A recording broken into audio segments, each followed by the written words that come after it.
Suckers! Good evening, brothers and sisters of the Leaf. Coming to you live from the land of cheap whiskey and heavenly hooters. It's the Tuesday Night Cigar Club podcast. Tonight the boys are up to their elbows in Mexican standoffs and American fake boobs. Sweet, pendulous American kayfabe tatas.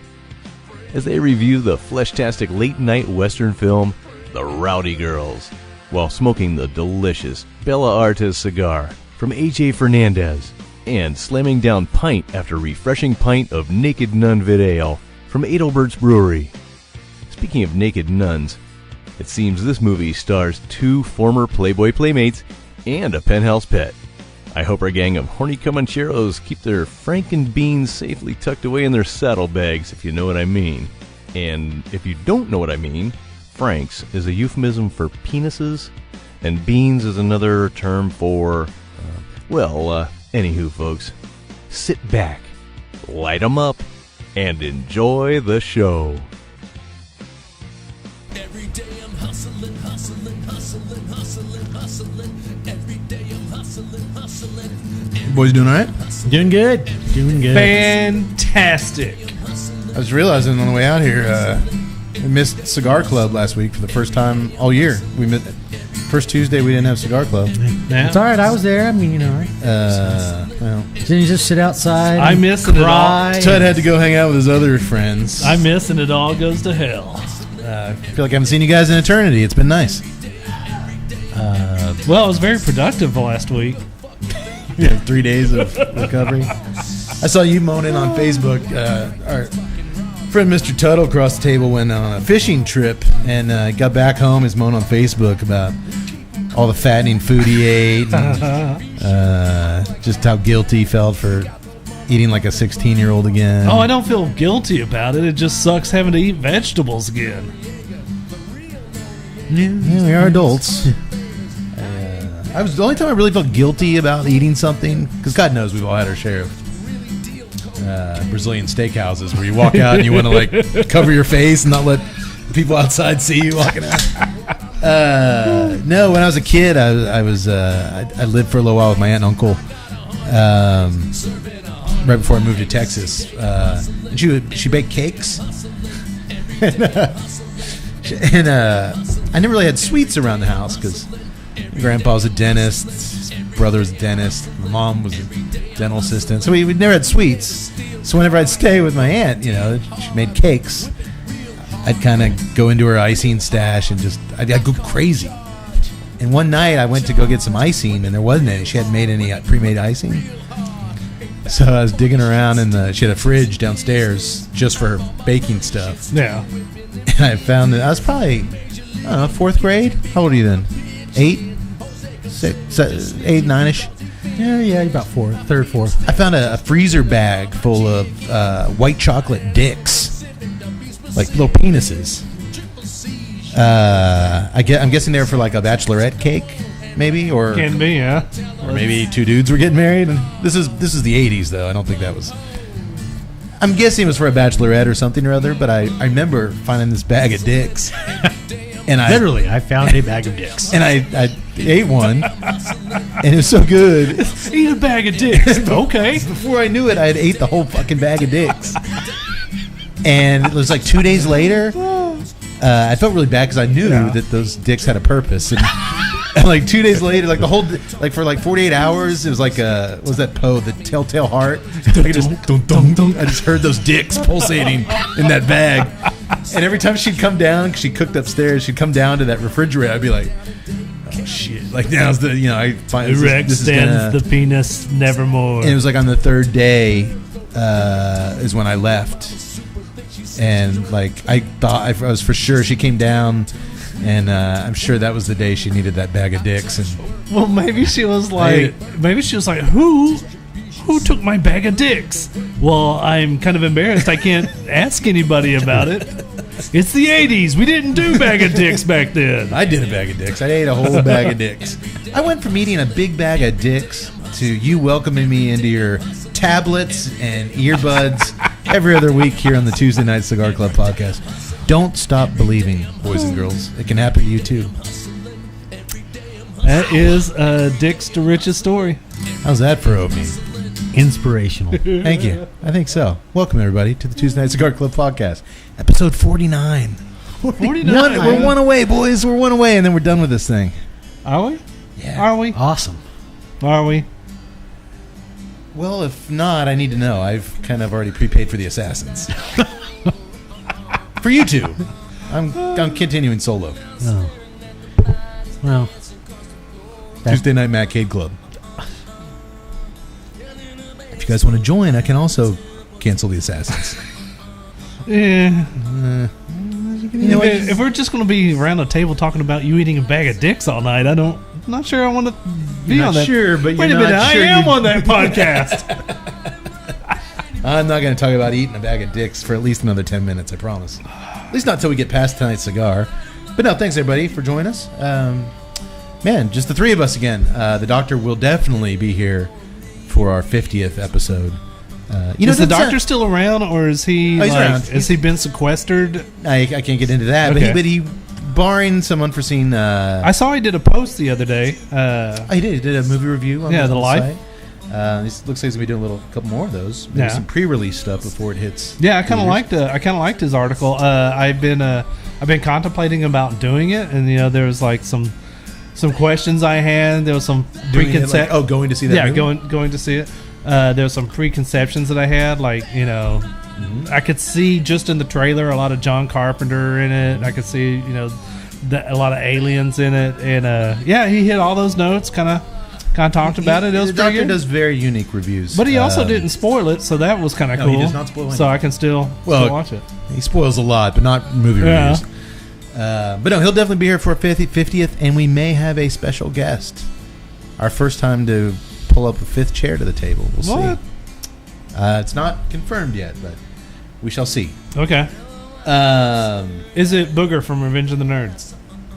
I can neither deny nor deny. I got that wrong. I can't confirm or confirm that because it's not Booger. Sorry. If you're listening to us right now on iTunes or your favorite podcast hub, switch over to the YouTube channel. You got to see our little Western outfits we're wearing tonight. We look so adorable. Tut's got his 10-gallon cowboy hat on. Well, you said...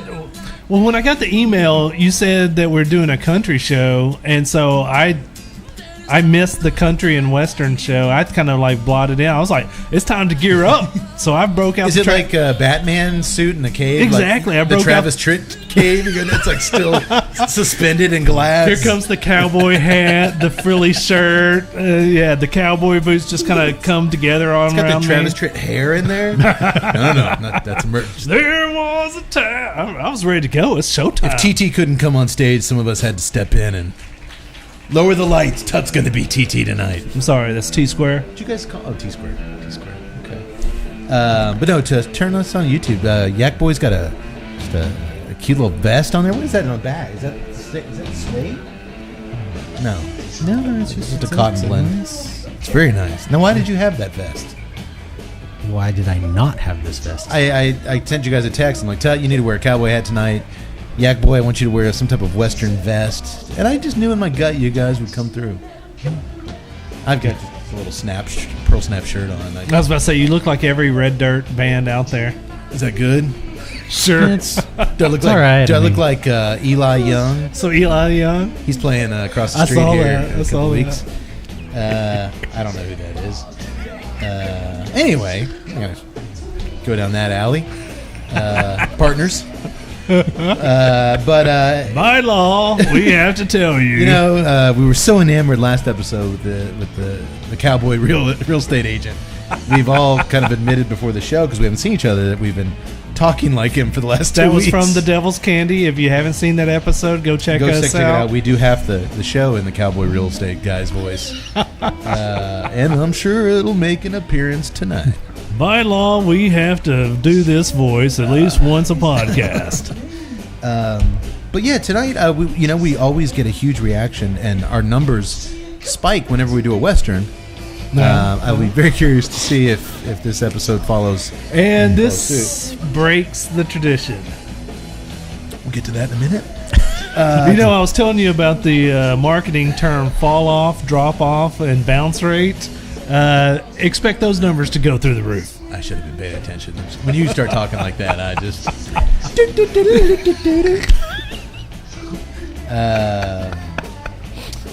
Let's talk about cigar. I'm really, really excited about tonight's cigar. I see who made this. Yeah, you didn't before. I had to. So whatevs.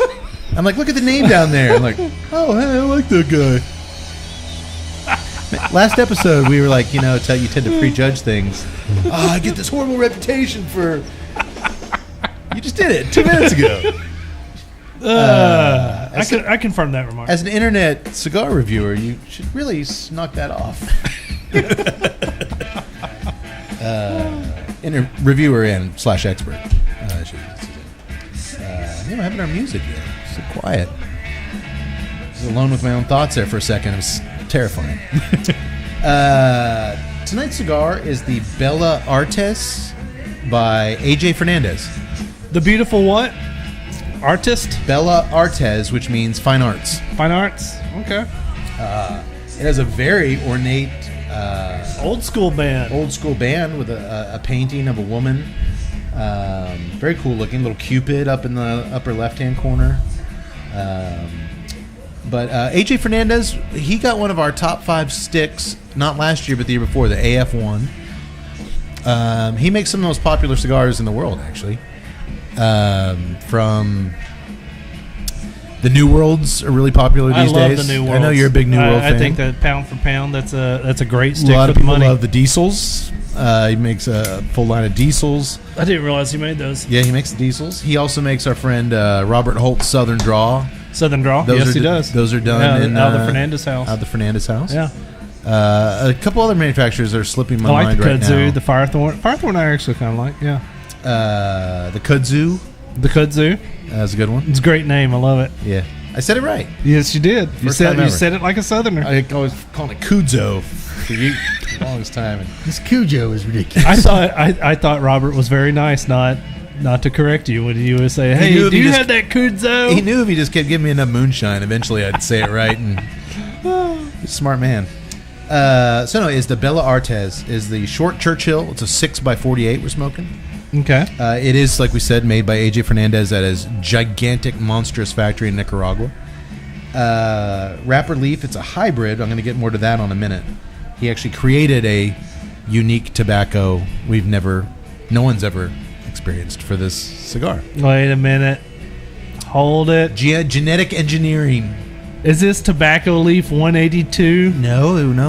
I'm done. 8212. Oh! Not the dreaded 8212 series. Well, I'll tell you what, from our knowledgeable friends over at Famous Smoke Shop, let me read what they have to say here. Bella Artes cigars are a true testament to the fine art of cigar making that comes from the gifted hands of none other than AJ Fernandez. Decadent and superb in rich flavor and aroma, these box-pressed cigars are blended mostly with Nicaraguan long fillers from AJ's farms in Esteli, Condega, and Jalapa, plus some Honduran, and a naturally sweet nicotine-packed Viso from Brazil. I like the sound of that. What makes Bella Artes cigars even more unique and complex is the Havana 92 black varietal binder from the Quilali region of Nicaragua. All right, how you say it, asshole? Q-U-I-L-A-L-I. Q-U-I-L-A-L-I. Quilali? Quilali. Sure. I've heard it both ways. Actually, I've never heard it both ways. Actually, that's in the notes. Famous is like, you say it, asshole. And the proprietary AJF hybrid Rojita wrapper. Rojito. Which is a cross between Connecticut 8212, Corojo 99, and Havana 2000. 3 different seeds. So you got Connecticut, Corojo, and Havana that have been like interbred, spliced together to make a new super leaf, the likes of which we've never seen before. Nah. Sounds kind of cool to me. I want the same old shit I bitched about last week. My brain's telling me to reject this and be critical of it. I'm trying to be open-minded, though. Well, get this, Yak Boy. This is where you're going to get excited. Notes of cream, butter, No. cinnamon, sweet cedar. At first I thought it said sweet cheddar. I'm like, oh, cheddar cheese. Sweet cheddar. Sweet cheddar. It's like an 80. Who wants some of this cheddar? We start calling Tut sweet cheddar with that cowboy hat on. Hell yeah. I Butter, prefer you And orange peel. I prefer cheddar long britches. Abound in this perfectly balanced creation from one of the hottest cigar makers on the Did planet. you just say this cigar is going to have orange peel? Yeah, I've gotten orange from cigars before. Really? Oh yeah, I'm not on this sure I've show, ever- I'm not on this sure show, we've. If you're looking for one of the most stunning smoking experiences to come out of Nicaragua or anywhere for that matter, make room in your humidor for Bella Artez. Butter, cream, sweet cheddar. Sounds like a baked potato. And it's AJ, a trusted name. Here's where I got the idea to acquire these for this program. End of the year, around IPCPR time, when everyone's releasing their stuff and all that, Yeah. I saw a post. Usually, our friend Skip Martin over at Romacraft, 95% of the cigars he posts pictures of him smoking are Romacraft cigars. Every once in a while, he'll throw a little shout out to something else he's smoking that he's enjoying. Yeah. And he said it was one of the best cigars he had had in a long time. Really? So I made a little mental note because our palates tend to. In the words of Doc Holliday, now I know I hate it. Now I said that so he'll give it a chance. It's been gobbling up Skip's bag of dicks for years. I can either confirm the confirmation or deny. I can neither deny nor deny that. Anyway, but whenever another cigar manufacturer is vocal Yeah. for someone else's, it always kind of I make a mental note of it. Like, oh shit, Steve Saka liked. I'll give that a chance. I remember him saying he liked Yeah. that, especially ones that we know our palates are Kind of aligned to. Kind of aligned to. So, Yeah. and I've liked a lot of AJ stuff. So, I really want to try this for a while. That's all I got. Okay. That was a good breakdown. You guys say something. What? Awesome. What's wrong? That was a good breakdown. I liked it. It was good, factual, knowledgeable. Haven't seen each other- You read the Cliff Notes great. See each other in 2 weeks. It just gets weird. Oh, wait. Tuts missed 2 Tuesday nights this year. Valentine's Day. Like I'm gonna not miss Valentine's Day. Yeah, well, for some of us, we were good enough for one another. Well, That's why you're in the Neem Num seat, my friend. Oh, shit. Oh, man. I need a lot of these tonight. That's a good thing because we have a lot of them. Speaking of a lot of these, Cody, tell us about tonight's beer. you're up, partner. That was your it's delicious. dynamite drop in, Cody. Let's very- go on to the movie. It's very interesting. No. All right. Tonight's beer from the ever wonderful Adelbert's Brewery. Adelbert. Guy kind of looks like your brother with hair on the can. No. Cover up the hair at the top. Well, kind of, maybe.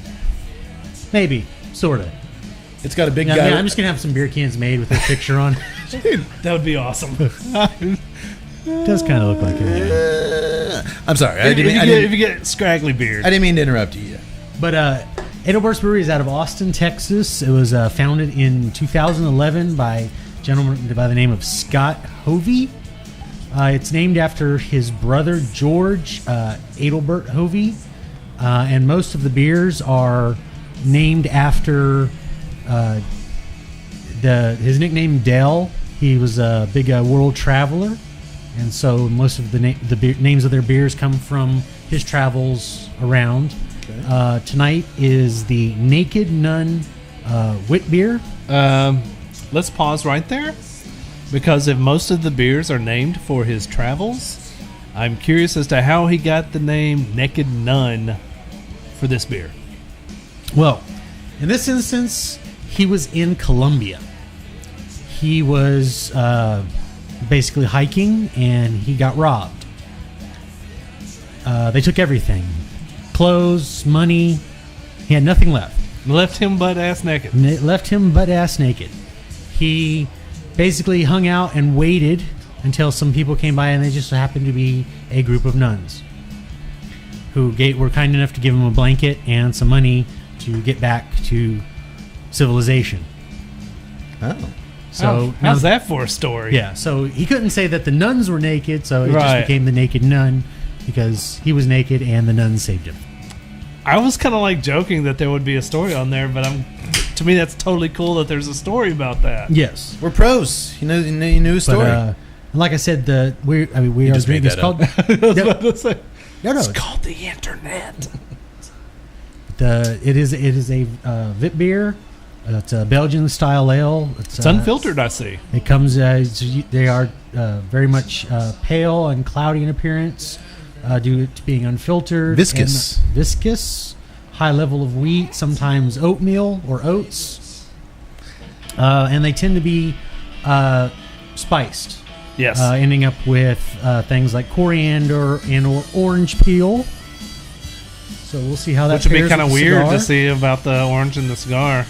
And Vits are kind of hit or miss with me. I either really like them or really hate them. And I'm kind of the same way. Sometimes they can be, especially with the spice, some of them will go overboard. Yeah. And I mean, once you know what coriander tastes like, you can pick it out in a beer really easily. Yeah. And if they put Yeah. too much, all of a sudden it just It just kills dominates everything. everything. Yeah. So we call them vid heads vid heads. when they I'll tell you right put now- too much in there. I tell you right now, I'm already liking it. I like the smell off of it. You do have a lot of citrus coming off the aroma. I like the viscosity of it. It's got a nice feel of it. That was a good $5 word you threw out there. I've been doing this for 49 episodes. Pick up a thing or two. So yeah, I mean, I like the citrusy. I like the spices. The uncloudiness gives it a little bit of a tangy texture as well. Yeah, it's so far I'm kind of liking it for a Vit beer. So Well, I am liking it as well too. I will say, as a pairing beer, this is going to be interesting. By law, I have to tell you, gentlemen, a beer this much spice can either conflict. Oh, that's true. Yeah. If it's not playing simpatico with the cigar, we could be running into some real. well, after the way Comanche you described the territory cigars, here. I mean, I'm interested to know if And the if- flavors in the cigar will they pair with this, or will they, like you said, will it just be at odds? Yeah. And noted, I already like the beer, so that's going to be kind of an interesting deal too. Because I know we've run into situations where I've liked the cigar and haven't liked the beer. Yeah. And Last it's- week. Yeah, and it's always it's definitely last week. And it's also kind of curious as to what flavor is dominating that you don't like about it. Now, fortunately, I was good with the Lajero of last week's cigar, so I knew that wasn't what it was. You know what? I will say this though. We were talking about last week's beer wasn't a real big. Yak Boy liked the hibiscus ale from Twisted X. Very flowery beer. Yeah. Obviously, it was made with flowers. Tut and I weren't fans, but that had such a strong, powerful note of that hibiscus. Yeah. This isn't that. This is a very flavorful, but I'm not like, oh, so much coriander, or Yeah. so much cinnamon, or so much citrus. No, it's a very well balanced, spicy beer. Yeah, like the citrus is like it's got like a hint of lemon, but it's not like lemony citrus. That's what I really like about it. It's got just enough of that tang to here's your little citrus in it. So yeah, and that's definitely the citrus I'm getting is lemon. yeah, I'm I'm not getting orange. I'm not getting orange. I'm getting a nice subtle lemon. Nothing. Maybe that was Sour about it. subconscious from the yellow in the can, and we're like, And- oh, it looks like a lemon. You know, it's That not. could be too. And the great thing is, I mean, it's not. This is a 5.8% ABV, and the IBUs are incredibly low. It's Yeah, like it's like- 10-15%. Yeah, That's yeah, it. yeah. Is this a year-round beer? Yes, it is. Okay. They do. You've had a couple of these on the tap. Belgian Yes. style. But they do a lot of darker beers, correct? They do. Uh-huh. But I mean, that's one of the things that their brewery does is that everything is made to Belgian style. Right. So almost every beer they have is follows a Belgian style of one way or another. I do like the Belgian style.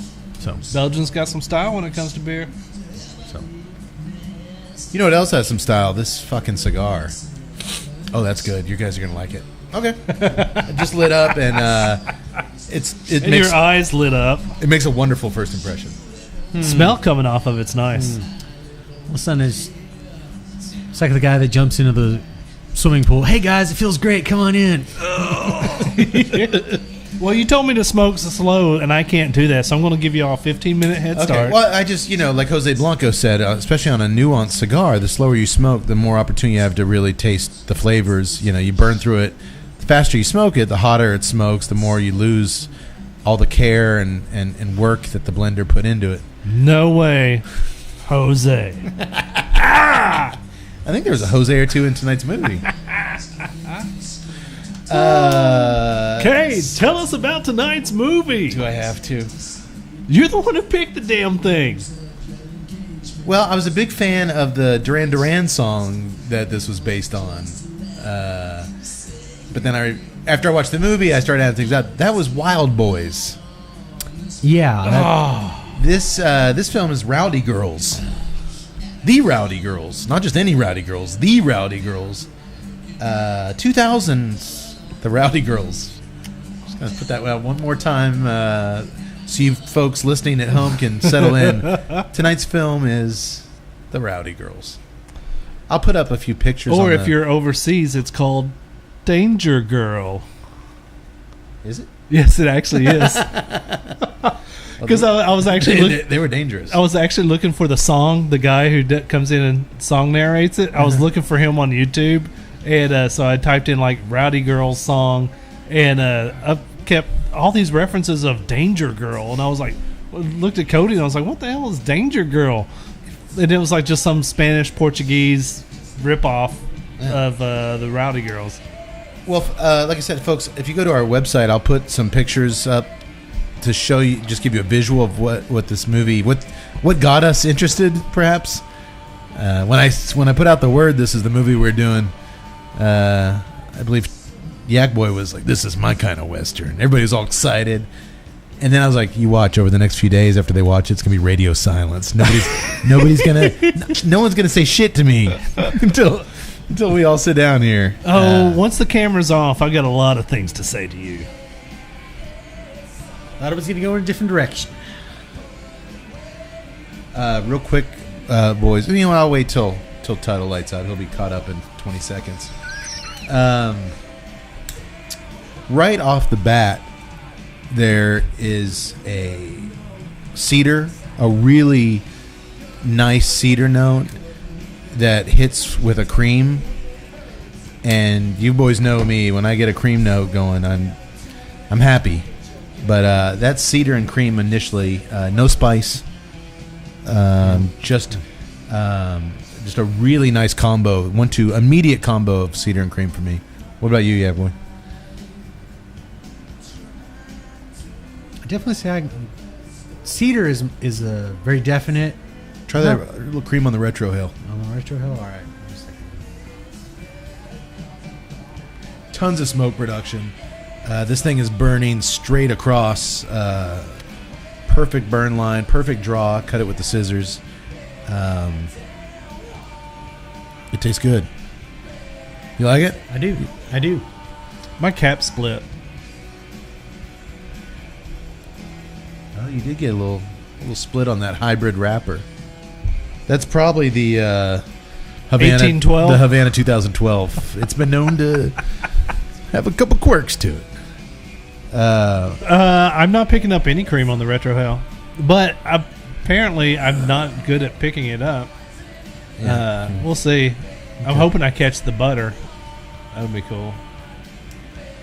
Who was it, Cody, that had such a hard time getting the butter that one time? I'm it was praying the it Monte, happens again. It was the Monte Cristo. Oh, he was so depressed. You and your butter. Yeah, I'm thinking the butter will come in as right in the middle, like movie popcorn butter. Why don't you just shred it up, put it on some lobster? This is just. Are you guys getting notes of lobster dunked in warm melted butter? Wait a minute. I'm getting Red Lobster biscuits. By law, I have to tell you that no crustaceans were used in making this cigar. AJ, I'm getting never-ending pasta salad. We're running low on lobsters, AJ. Just throw in some crab meat. They'll never know. I wonder if anybody's ever worked any food into a cigar. I'm sure they have. I'm sure they have. Well, I'm going to come back to this once you've got a little more time. The Rowdy Girls is a Western. You can't deny that. Shut up. You can't deny that. I can neither deny nor deny. Directed by Stephen Nevius. Well, this is his only directorial gig worth noting. He does have a very impressive resume as an editor. He edited A Few Good Men. Oh, wow. A bunch of episodes of Justified recently, which I know the Doctor's a big fan of.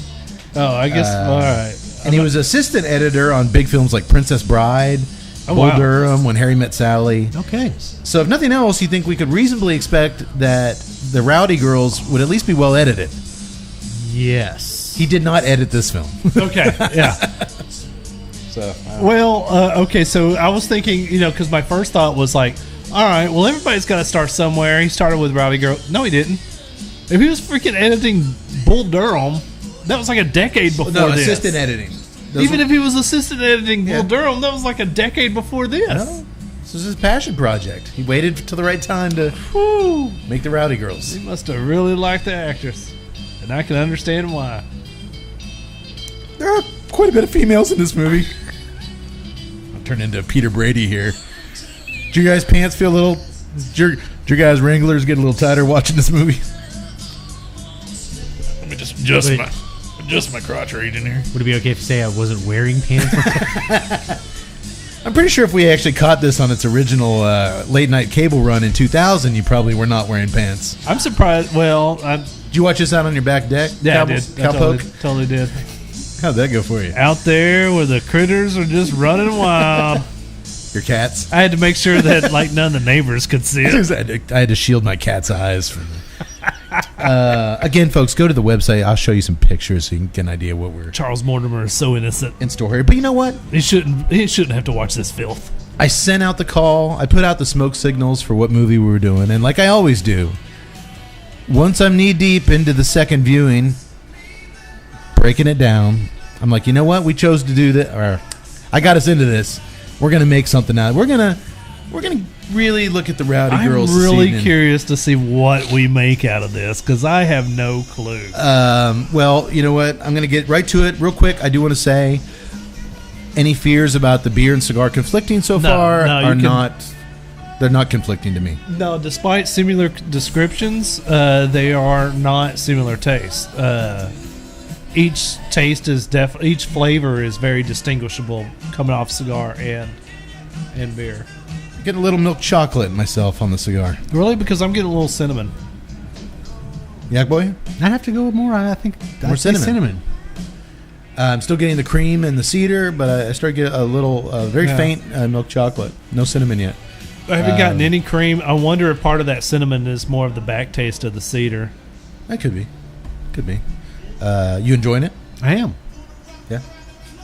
Okay. And I'm done. No, I'm done. No, Senor Blanco, I'm not done. Well, as our three main lovely ladies are introduced on screen, our Rowdy Girls, if you will. Rowdy Girls. A man dressed in a cowboy hat appears out of the trees with an acoustic guitar and sings us the Rowdy Girls theme song. We don't have the doctor here, unfortunately. There are three guys at a podcast table. They're doing a show called the Rowdy Girls. And that's it. It's like a couple lines. It's very short and sweet. If you've ever watched Cat Ballou, that's what this is. It's Cat Ballou. It was not sure what year it came out, but Jane Fonda was in it. Is this one of your stage shows where the cats act out like human parts? No. It was like a famous movie. I mean, it was like a kind of like a spoof parody western. Jane Fonda played the lead. Who played the old guy? It was Lee Marvin who played yes. Skip something. Yes. Yeah, I'm surprised that you haven't seen it. Cat Ballou, I love Cat Ballou, but it was like they would do like a bit of the story, and then Nat King Cole and some random white guy would come in, and they would like sing the next chapter, and then the deal over would come over. Well, as you boys know, I'm not the biggest Western fan. I like talking about them with you guys more than actually watching them. Yeah. But he comes out and does a cute little theme song. It's short and sweet, and before you know it, we cut to... I'm sorry, I just got a picture. I'm sorry for interrupting. I just got a picture of like Chris Isaac and that dude from Something About Mary when they would do that. I'm sorry, the guy Jonathan Richman is the guy from Something About Mary's Name. Yeah. Much like they are the Greek chorus of Something About Mary, and they just kind of appear within scenes. Greek chorus is that is the that is this cowboy. Yeah. He is the Greek chorus. Only in the other movies, and like Something About Mary, Jonathan Richman, who that was brilliant what he did, where they would accompany and kind of. This guy actually fills in gaps like where they didn't have to film shit, or they forgot to film shit. But I'll get more. I'll talk more about that later. Just send in the guitar player. I'll talk more about that later. Well, we cut to a New Orleans cat house in 1886, where we meet a tired woman tired of turning tricks. All right, that was the Cowboys line. I didn't actually come up with that. Turns out, she's going to do whatever it takes. She's sitting at her mirror in her room at the whorehouse, kind of self-reflecting. She's going to do whatever it takes to break free of this bordello. She's going to head out west to find a decent fellow. I copied him again. Say your words. Sorry, I did it again. Well, who is this woman we see as she slowly shakes out of her nun outfit? Naked Nun beer. Good pairing, Tut. Tut is responsible for having the wherewithal. Hey, wait, we're talking about a naked nun tonight. Well, you don't know. Naked Nun beer. You don't know if she's a nun yet. Well, she's definitely wears a nun costume. Well, she's definitely naked. Well, it's our heroine, Velvet. Velvet. Played by the one and only Shannon Tweed. Shannon Tweed. Playboy Playmate of the Year 1982. Star of such immortal classics as our favorite, Hot Dog the Movie. Yes. Hot Dog the Movie. Episode something or other. You can look that up. It's one of my favorites of Top ours. of the hill. Sylvia Top of the hill. Top of the Yeah. hill. That's right, Sylvia. That's right. What else has she been in? Night Visitor, Night Visitor. Cannibal Women of the Avocado Jungle of Death, Meatballs 3. Meatballs 3, Night Eyes 2, Last Call, Sexual Response, Indecent Behavior, Night Chemistry 4, Full Exposure. Indecent Night Action. No, you're thinking of Indecent Behavior 3. Human Desires, Naked Lies, Forbidden Sins, Forbidden Sins 3, The Boner Ultimatum. Oh. And she also guest starred as Priscilla Lake in a classic episode of Murder, She Wrote in 1985. Wow, that one. What a career. Tweed is can't imagine. And of course, her claim to fame, treasure. her claim to fame to the millennials out there who don't know any of these late night flicks I mentioned, she's Gene Simmons' wife. She has a reality show with Are they actually married? Or I think they finally did get married. Did they finally Yes. get married? I believe he did. He finally married. So now we have to watch what we say tonight, otherwise he's going to sue us. Yeah, really could be careful there. And I should mention I made up Forbidden Sins 3, The Boner Ultimatum. Yeah. You guys didn't even notice, though. How are we supposed to? That should be a movie, though. Copyright 2017 Tuesday Night Cigar Club. The rebirth of Shannon Tweed. That should be a movie, damn it. Well, Miss Tweed's not on screen for 30 seconds before we see her boobs shaken out of her nun costume. But she yells through the brothel door that she's done turning tricks. She's not taking any more Johns on this evening. Well, which is really funny because I don't know if the woman that's here spying through the door, a African American prostitute or madam, I guess, Yeah, I don't know if she's is a actually madam or spying something. on her as she undresses. We're seeing through her eyes. Thank you for spying on Shannon Tweed. Yax, did I use that term correctly? Johns? that's the current term, yes. She's not seeing any more Johns tonight. Yeah, that's right. Where's that come from? What's the? I have no idea. Why are you asking me this? What do you do? You shut up. Next scene. Dynamo from Running Man. Cut to commercial. Enough. No, I just I was. Yeah. Why they call them Johns? I guess because they're John Does. Correct. They have no names. They come in, they do their business, they leave. They're John. They're all named John. John Smith. John Mincy. That's the doctor's real name. No Well, one ever. great. Now he's got to flee the country now that you spoiled it. Well, meanwhile, down in Mexico, there's some other action taking place. You see, when Billy Polk ran this outlaw gang, they were all doomed to hang. But Mick was meaner still, and she always shoots to kill. That was the cowboy singing again. I'm trying to say it. I'm trying to say it without rhyming too much. You can't. They can't. I stole that one too. Well, we meet Vicious Mick. It's a boy's name, but it's not a boy who we see on screen. As she bullwhips poor Billy Polk in the bedroom. And I actually got a bit of orange. got some orange. Orange on the retro hell, yeah. Look at you. Yeah. Can't believe I actually knocked that out. It is a very smooth retro hail. You should love this. Like, there's some cigars I see over there. To me, I actually think it's a little bit stronger on the retro hell for me. Really? It's got a little bit of a burn to it. But if I slow it and I try not to force it out, then that's where I'm getting a lot of the flavor coming through it. Now I'm getting a little bit of cashew. Okay. Some type of... It might take me a few minutes to pinpoint exactly what nut. I'm getting notes of a bag full of dicks. All right, so we were talking about Billy Polk. His girlfriend Mick is whipping him with a bullwhip in a fun way.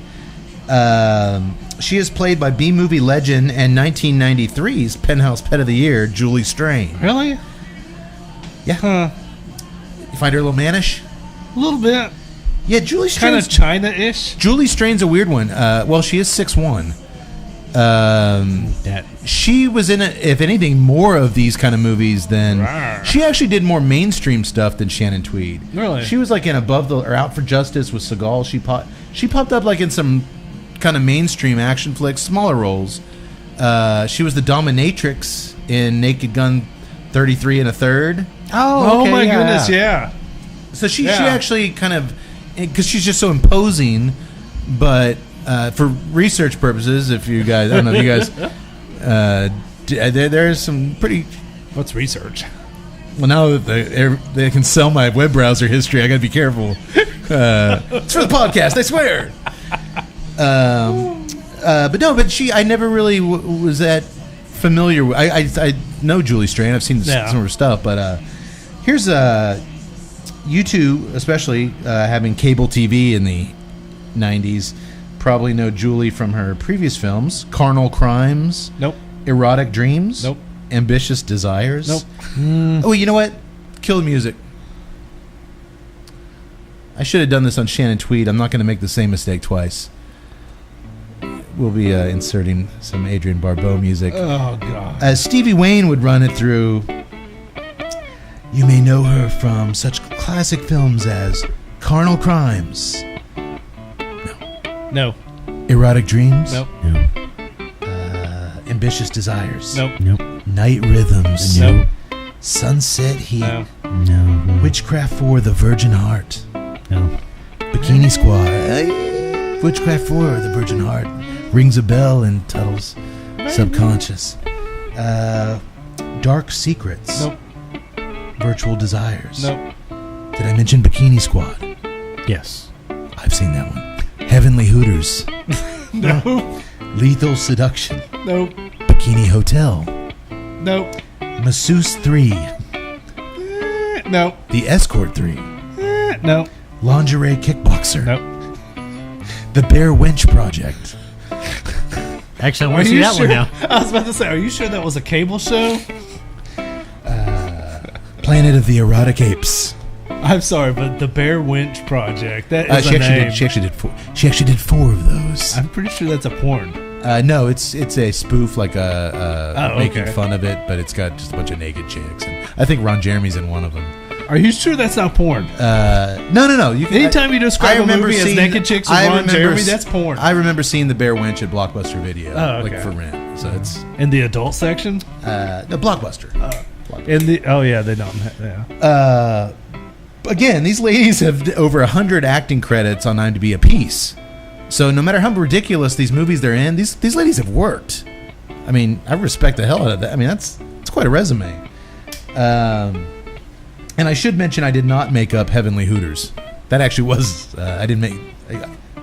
If you think we're not doing it, if you think we're not doing an episode, I should have called it quits at this point and texted you guys back. Change it. We're doing Heavenly Hooters. I'm gonna make a note actually to see if we can get our hands on that. Oh, hey now. Well, just as quickly as Shannon Tweed took it off, Julie's Mick tears off her clothes and proceeds to pour an entire bottle of whiskey all over her giant Heavenly Hooters. And ass and everywhere else. I was about to say, it was very reminiscent of the night we met. Dust Till... You promised My Lord. You promised never to say that. My from Dust Till apologies. Dawn.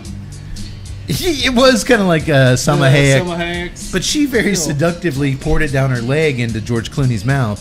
Selma This chick's Hayek. just pouring it all over her tits, all over her ass. It's that's what you're into. Well, hey, if you're going to be taking a different take on a scene, you got to bring something new to it. Well, she tells Billy, "Why don't you come over here and taste what a real woman tastes like? Whiskey." I was about to Tastes say like whiskey. tequila. Well, needless to say, he's excited, really excited. He's doing like somersaults and barking like a dog.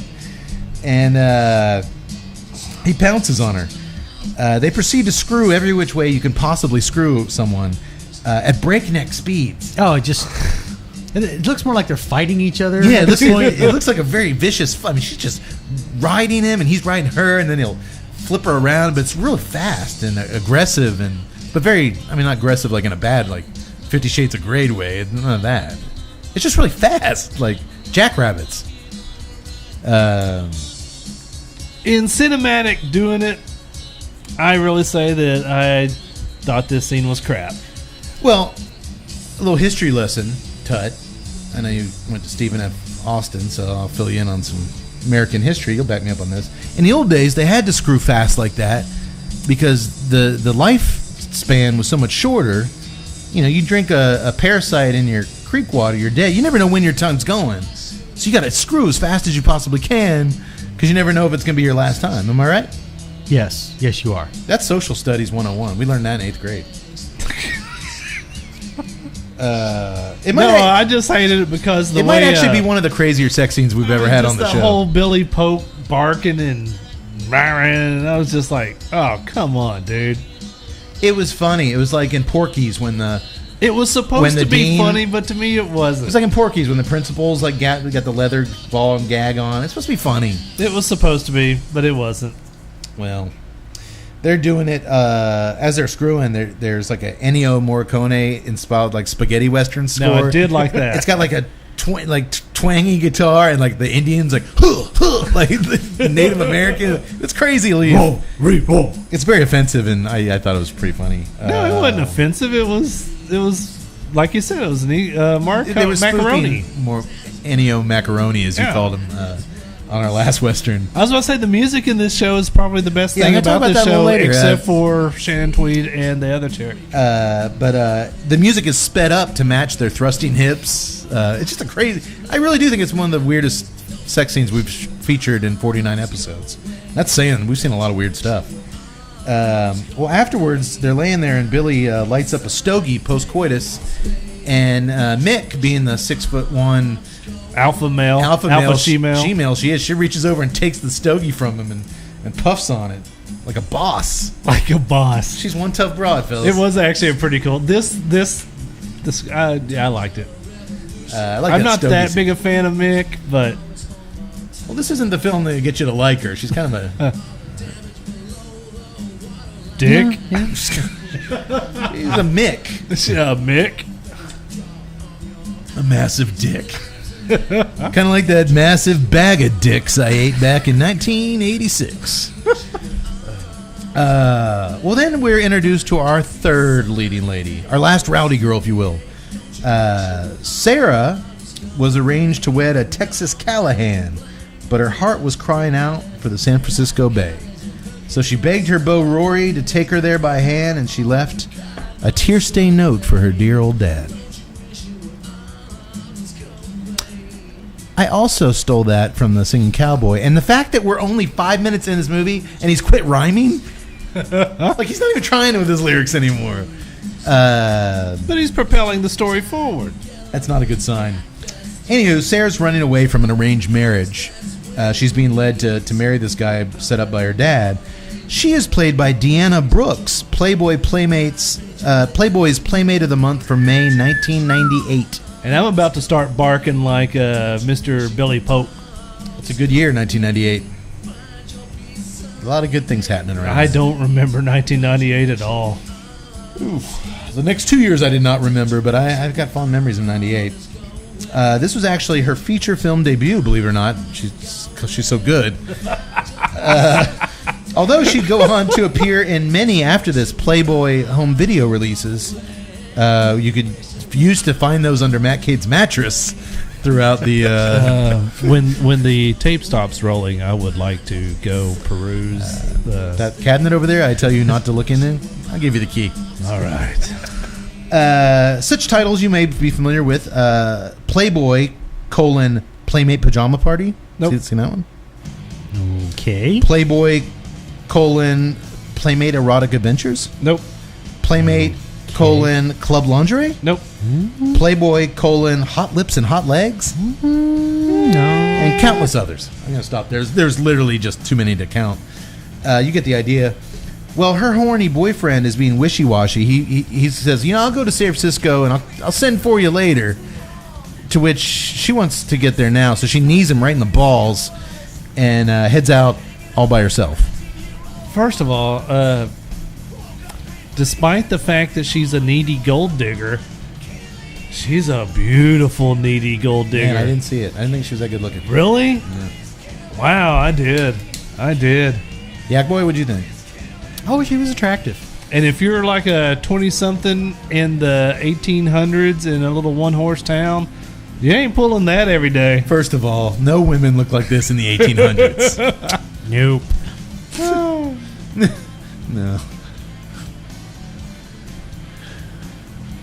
No, I'm pretty sure no women look like this in the We would have been first looking half at of the some, 1900s. withered, wrinkled crones. But I'm only 23 years old. If we went back in time, we'd be like, "Hey, partner, I want to hook you up with my sister." Oh, God. There's your grandma. Where's your sister? That's her. She's 19 years old. No, that's wrong. I've seen photos from like the 1920s. There's some pretty girls in there. This is 1886, buddy. This is a whole different scene. A whole different scene. By law, I gotta tell you. Her crotch is as dusty as the wide open plains. I've seen Little House on the Prairie. Good night, John Boy. Good night, John Boy. Good night, John Boy. Can a guy masturbate in this house? I think that was Walden's Pond. That was the Waltons. The Waltons. Simple mistake. Simple mistake. How you guys' jeans treating you? Yeah? I think I've put too much starch in mine. Well, I haven't worn this shirt since the Travis Tritt days, and it's a little bit of... As I was reading off all It's a those... little tighter than As I was what I reading off all remember. those Julie Strain titles, I started getting a little uncomfortable here. Real quick, now that we've introduced our three Rowdy Girls, that's kind of important to get a visual on who's our key players are here tonight, because there's really not much to this movie after that. Cigar, guys? Beer? You need a beer. Yes, please. Ah, man, I can taste the jalapa coming through here. I know you're a fan of the jalapa. Yeah. Your favorite territory. Actually, Esteli is my favorite territory. Jalapa is the second favorite territory. Okay. So you got a little bit of the sweetness on it. Yeah, I'm still picking up a little bit of hint of that citrus kind of taste to it on the Retro Hell. It's not necessarily cinnamon, but it's got that just kind of that... I don't even know how to describe it. Nutmeg. No, that's way too strong. Strong of a flavor. Yeah, I am getting a little bit of citrus still on that retrohale. It might be coming in through the cedar, like I said, back door in the cedar. Okay. Yeah, Yeah, I agree with Tud. It's a citrus. Yeah. I can't say that it's any one thing in particular, but just that hint. I'm still getting. I'd probably say that I'm getting more cedar. Yeah. I'm not really getting any for cinnamon. me, the cedar and the cream is still Yeah. the key. That little faint toying with milk chocolate I had, it kind of came and went pretty fast. I'm down there. I'm getting a little. I think what I'm sensing is a kind of a floral component. Might be. I can see that. It might be what you guys are getting, the cinnamon, the herbal thing, and it might also be a factor of play off the beer. Play off the beer. But it's a very smooth cigar. Yeah, it is. It's weird that I haven't gotten the cream that you guys are doing, but I just find it weird that I seem to have like a cream void in my palate. I can't imagine living with that. If I couldn't sense cream, I'd kill myself. Well, I'd be sad. Cream or, I'm so maybe, sad. I'd be sad. I'm so sad. Maybe you couldn't get any butter or anything like that. Hey, Beer. I'm still loving this beer. it's tasty. It is. It is really really good. Especially for a Vit beer, which, like I said, I'm kind of hit or miss. The floral components of the Vit are nice. The spice components they're present, but they're not dominant. It's not just a slap you in the face type of spice presence. So I kind of like it. It's got a little bit of thickness to it that I like. At least I didn't say girth. I mean, it's got some thickness. I and knew girth when I to started it. tonight's episode talking about gobbling down that bag of dicks, I was going to be opening some doors that maybe, perhaps, should remain closed. I wouldn't say it has some girth, but I would say it's got. This is going to sound horrible now. I'm getting a little bit of Egg. Egg? No. Oh, okay. A little bit of a salty kind of like a. That's why I was. Come on. Well, No, like a caramel, like a salty caramel taste. I'm sure you are. You know what? Next time I eat a bag of dicks, you can forget me telling you guys. You guys can go eat a bag of dicks and come tell me about it and see if I judge you. I won't. There is a little bit of a caramel hint to it on the backside. Yeah, like when you have a caramel. It's almost like an aftertaste of the retrohale. Dove Chocolates makes a sea salt and caramel milk chocolate. I can see that. That's what I'm getting. Yeah. Not a salty jizz. But I'm not really tasting it on the inhale or the retrohale of the cigar. It's more like on the body. Yeah, or just like now, just kind of like letting it alone. Let the palate, let the flavor sit on your palate before doing anything. Right in the back of your throat. Yeah. What? It is funny that the flavors. I'm not going to say that they're competing flavors, but they're not complementary flavors. They're standalone flavors. It's really kind of weird where the cigar identifies itself and the beer totally identifies itself. There is a hint of play off of both of the cigar and the beer with the coriander and a little bit of the citrus. I will say that, but for the most part, I can tell exactly where the flavors are coming from. Construction is top notch. I've gotten I know you had the little wrapper issue, but that shouldn't be affecting your smoking experience. No. It's got a little flare on the cap, and that's it. I've had to relight once just because I was talking too damn much about dicks. Burn line was fine. The ash is fine. I like the smoke coming off of it. Yeah, it's not like a smoke bomb. It's not like the Nika Rustico no. You need to get a fire extinguisher and just kind of blow the smoke out of here. But it had some body to it. It is nice. This is our first cigar in a little while to not have that spice on ignition. Usually that's just the kind of the ebb and flow of the cigar world. You tend to get in these spheres where spice is the thing, and everything greets you with a big blast of pepper or whatnot in the beginning. This has been spice free. It's been kind of nice. A nice little change of pace. It is a nice change of pace. I like the spices. I like the spice on the ignition. But I haven't missed it on this cigar. I'd love to have this with a cup of coffee. Oh, hell yeah. With cream. Half and half. No. Or whole. I take my coffee like Velvet's mom. Black. yeah, that's Yeah, we'll get to that. Well, briefly, and that's never really explained. But yeah, I'm digging this. I think you're right. Coffee on this stick would be Get lights some out. booze in your coffee. You don't need to do that. Just saying. 8 o'clock in the morning, throw some booze in that coffee, Cade style. It's good. It's working for me. Beer and cigar. It's nice. All right, you witwits, or vitwits. Is that what you call somebody that likes this beer? A vitwit? Nitwit? A nitvit. Nitwit. So basically, all I've done over the last half hour is introduce you to these three girls. Yeah.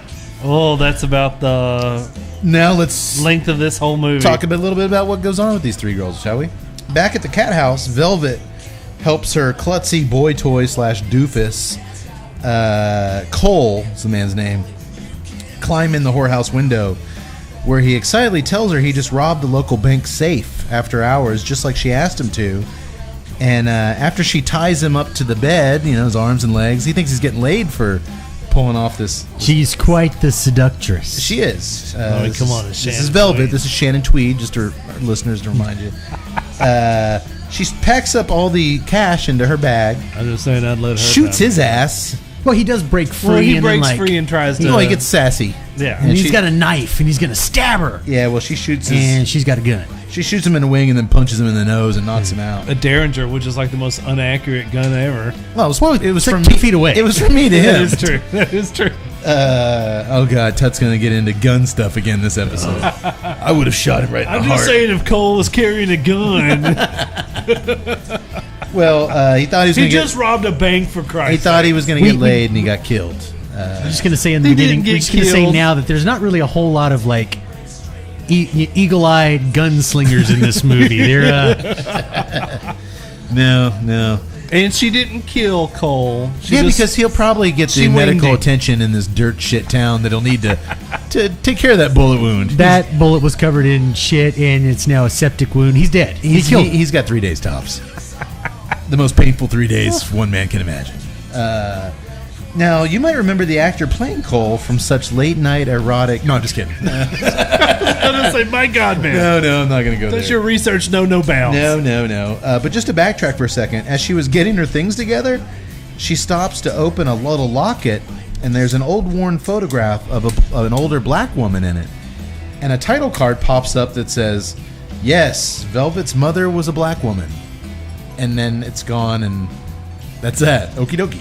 I'm assuming they wouldn't point out if that's going to be a major plot point later on. You would be wrong. Okie dokie.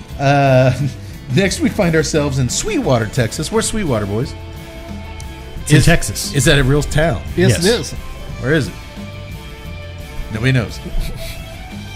Well, I've never been there myself. I actually have been in there, and I just cannot remember the damn thing. I think it is like central Texas. Like under our feet? We're in Central Texas. Don't you know it's like right town right over from here? Where have No, you been? it's like southeast central Texas. You know, the heart of Texas, it's the left ventricle of Texas. It's clogged. Where is it, Cody?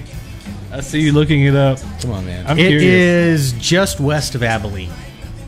Okay, so it's more West Texas. Well, you know what?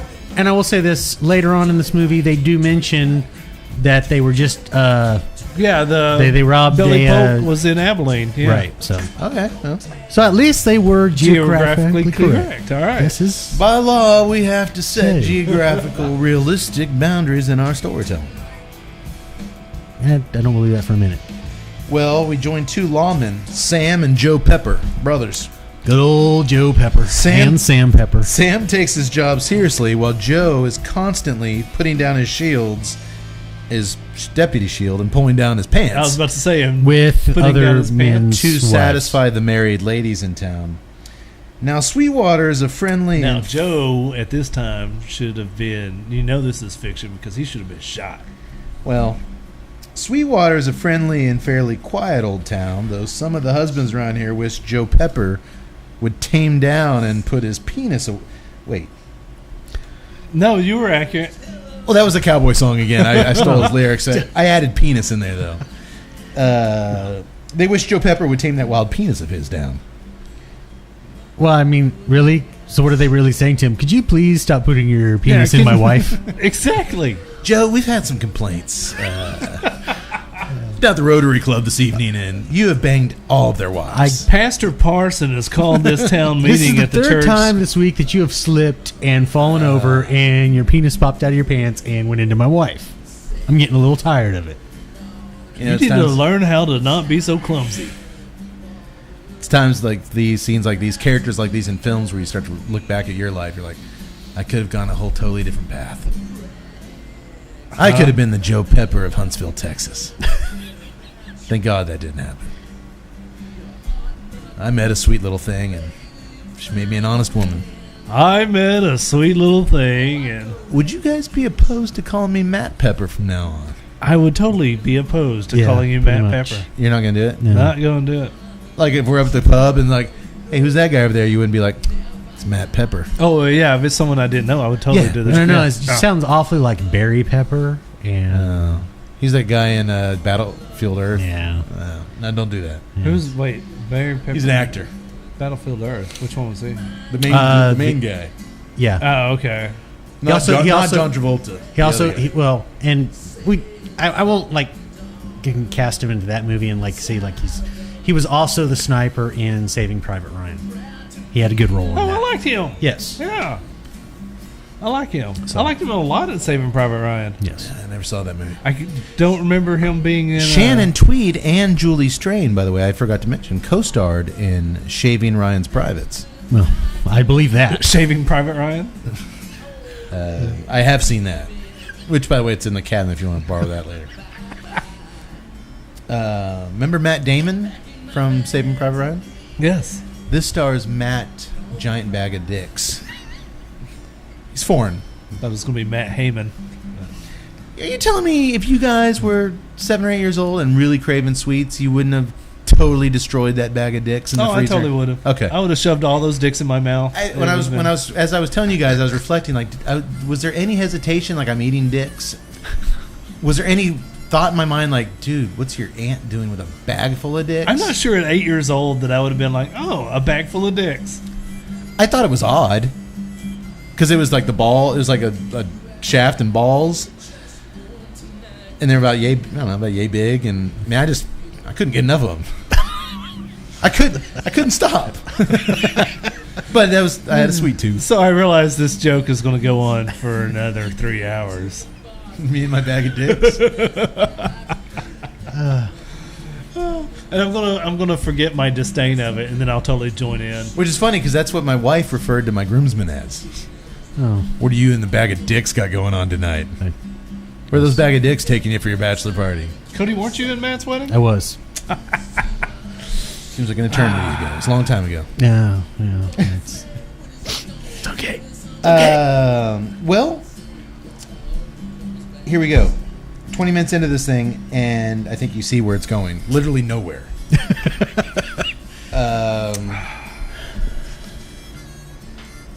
Joe Peppers, we find him in the jail. He's a deputy. He's in the jail cell banging one of the local housewives, Miss Wheeler. Renee something or other. She's something.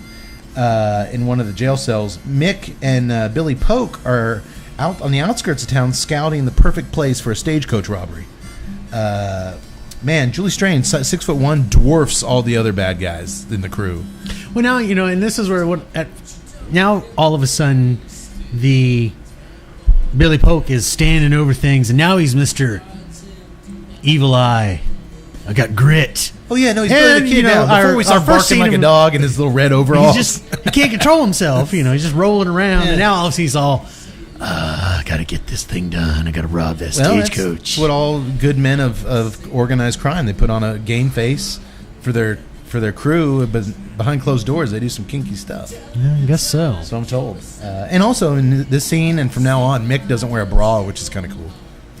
She kind of wears that puffy shirt from Seinfeld with no bra. Yeah, but she's kind of doctored, so... You do not like Julie Strain. I don't like the doctor. She does not have the traditional Shannon Tweed blonde bombshell face. much more so with the other Sarah, Yes. the younger playmate. She I'm has a thinking very it's- all-American. I'm thinking it's more of her bolted-on boobs that are kind of throwing me off. She does have some giant bolted-on boobs, but those were very popular back in 1886. Yes, they were. Yes, they were. Well, The snake oil salesman would drive up. Hey, I got the elixir and the boobs for you. does it look like we have money? Well, how much? Well, then Velvet shows up somewhere by boat in her nun costume and immediately climbs in a stagecoach. Wait, did you say she was dressed as a nun? I did. And she gets naked a lot? Yeah. And that's where the beer comes in. I will say this pairing works on all levels. And the cigar, fine art, much like the film we're watching tonight. No, it's nothing not. It's nothing like this film. Well, she gets out of this boat and immediately climbs into a stagecoach headed to Sweetwater. And guess who's in the stagecoach? Sarah. So 2 of our rowdy girls now. Sarah and like a chaperone? She does have an old smarm assistant with her. I didn't really pay attention to her. She didn't have any big boobs.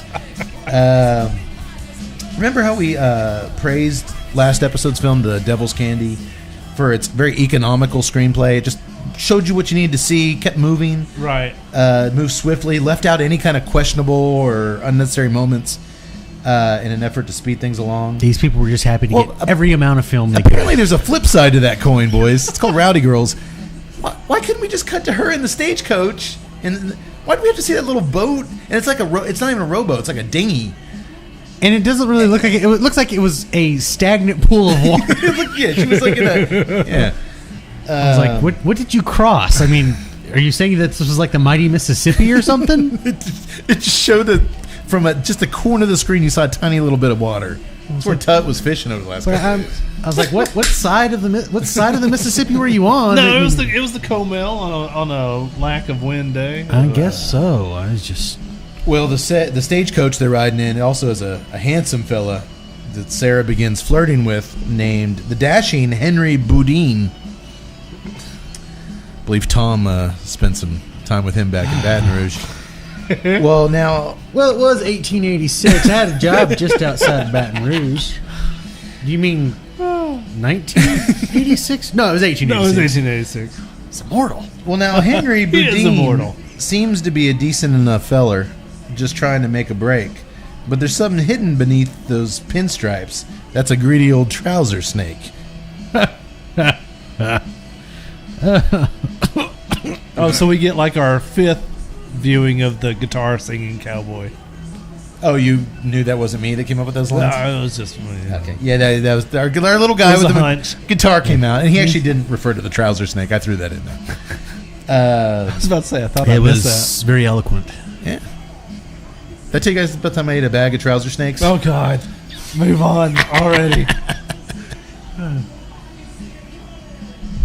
I really wish the doctor was here to help us with this one, with this singing cowboy. So Henry instructs Sarah that night to steal Velvet's bag of cash.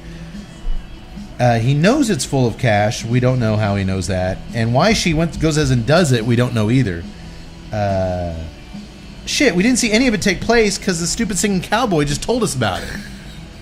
Henry told her to steal the... Like, they're not even filming scenes at this point. They're just having the cowboy tell us what's happening. I think they pretty much took all the raw footage they had and like, we have nothing. No, that's... Send to the singing cowboy. Dude, I really think that they're like, all right, we have a gap here. We forgot to film like this. All right, cowboy, do I got 10 minutes to write some lyrics? You got 5. Here we go. And a 1. And we don't have time for that either. You get a 2 count. You don't even count a full 4. I really do think he's just... He was brought in at the end to fill in some gaps. And I'll tell you why, too.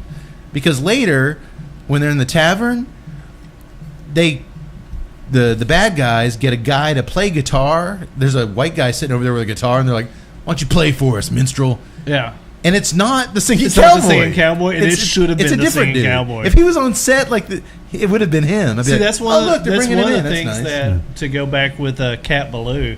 The 2 guys that come in and do the narration, then pass it off from scene to scene. Yeah. There's scenes in there to where like they They go to are a part of the saloon scene? and they're part of the scene. That would have been nice. That would have made this a really good movie. Oh, that's what it was missing. That is exactly what it was missing. Wow. Little things. It is the little things. Plot, talent, Substance. Coherent editing. Well, once Sarah has the money bag from Velvet, old Henry just snatches it away from her, but before he can hightail it out of there, Velvet puts her little derringer to his temple, and after a brief tussle with both girls, Sarah ends up grabbing a rock and clubbing him over the head and killing him. It's our second movie in a row where somebody's killing people with rocks over the head. Sarah and Velvet bury his body, and then they cut one of the horses loose to make it look like he stole the horse in the middle of the night and ran off somewhere. Does that make sense? Yes. Give me a stagecoach ride. But then when we park for the night, I'm going to steal a horse. In the middle of nowhere. All right. Hey, it's Henry Boudin. He's cut from a different cloth. Pinstripe cloth. I've never been much of a man for word, partners. But I believe he's what we call a waterhead. Oh, what? In medical terms. I would agree with you. That's all I need to hear. Back in the sleepy hamlet of Sweetwater, Deputy Joe Pepper is playing grab ass with Miss Wheeler again in the woods. Miss Wheeler is... She runs around with her pendulous breasts swinging all over the place. Yaks, pendulous? They were pendulous. They were pendulous. Oh, they were pendulous lovers. I was about to say, I'm about to revert to 14-year-old because... They were totally pendulous. Oh, my goodness. They were, you remember Pamela Voorhees in Friday the 13th Part 5? That in the woods, that scene? Oh, yeah. Those were, like, as a young kid, those were when I think pendulous, that's her. This Miss Wheeler. I don't know her name. And I believe they're the first natural pair of breastises we've seen in the film so far. Wait, hang on. Shannon's aren't natural? No. But they look good. Oh, they look much more natural than Julie's. Yeah, they got a lot of movement to them. Well, Sarah's aren't natural? Well, not all these ladies have Gene Simmons type of money to buy the finest. Yeah. No, but no, that's what I'm saying is that Sarah's were like gelatinous. Gelatinous. What'd he say? Gelatinous. They didn't pass the gelatinous test. But they had a lot of wiggle to them. Sarah, who's? Sarah. Well, yeah, they did. They not totally like Miss did. Wheeler. No, not like Miss Wheeler. They weren't Miss Wheeler pendulous, but let me ask you this: they had jiggle and. Would you think differently if I told you when I was a kid and I went into that freezer, if there was a bag of chocolate titties and a bag of dicks, and I passed on the tits and I went for the dicks? Would I think less of you? Yeah. Yeah. Okay. There wasn't. I'm just asking. Those files are sealed. I could have eaten the giant chocolate boobies, but instead I took a bag of tiny icing dicks. Things are coming back to me. They may have... What kind of bakery was your... Exactly. I knew my New Year's resolution for 2017 to quit going to my therapist would come back and bite me in the ass like a Texas rattlesnake. Here we are. Interesting. Where were we? Natural pendulous breasts. Miss Wheeler. Miss Wheeler. Right as she mounts him and reaches down and inserts his little pepper into her stuff. She's about to ride him silly when he hears the town bell ringing from a couple miles away, and I don't know how he does it, but he pushes her aside and scurries off to help his brother Sam to meet the stagecoach, or else Big Bro's going to be really pissed. He told him, "Don't you miss this. I need your help escorting this." I was going to say, Big Bro was like, you know what? You're a slacker. You're a slack off. You're a horn dog. Tired of carrying your weight, and I'm not going to cover for you anymore. Yeah. We're going to do this stagecoach job. You need to be here. And he didn't because he was out there with Miss Wheeler. Man, that's tough, though. Yeah, Miss Wheeler. Because I would be like, look, bro, it was Miss Wheeler. Oh, yeah. Hashtag pendulous. No. They didn't have hashtags back Tut then, did does they? not endorse No. adultery on any level. Well, Deputy Pepper wasn't married. You don't know, Mr. Wheeler. There was a lot of dickheads in the Old West. Mr. Wheeler could have been abusive. Oh, so now Mr. Wheeler's like this abusive asshole? Yeah, that's what I'd like to think. There's a lot of bad dudes back then. Hashtag rationalism. Rationalization. You didn't know how long you had on this earth, so you might as well just be a dick. Because what the hell? Right? That's why there was more assholes per capita in the 1800s than any other point in time. You don't know that. Social studies, baby. This is 8th grade stuff. Maybe not behind the pine curtain. We learned this stuff. Well, by the time Joe gets back to the jailhouse to meet his brother, Sam's already gone to escort the stagecoach without him. I could have really gone for a little song here about how Joe's hot and spicy pepper is always getting kicks, but when it comes to helping his brother, he can eat a bag of dicks. The sad thing is, did you actually write this down? Have you been waiting on that one? I wanted to learn guitar for tonight's episode. I wanted to fill the void. Oh, God. And I just couldn't get the lessons together that quick. But alas, our musical minstrel's nowhere to be found, so Sam rides along with the stagecoach solo. It's so much funner talking about this stuff with you guys dressed up like that.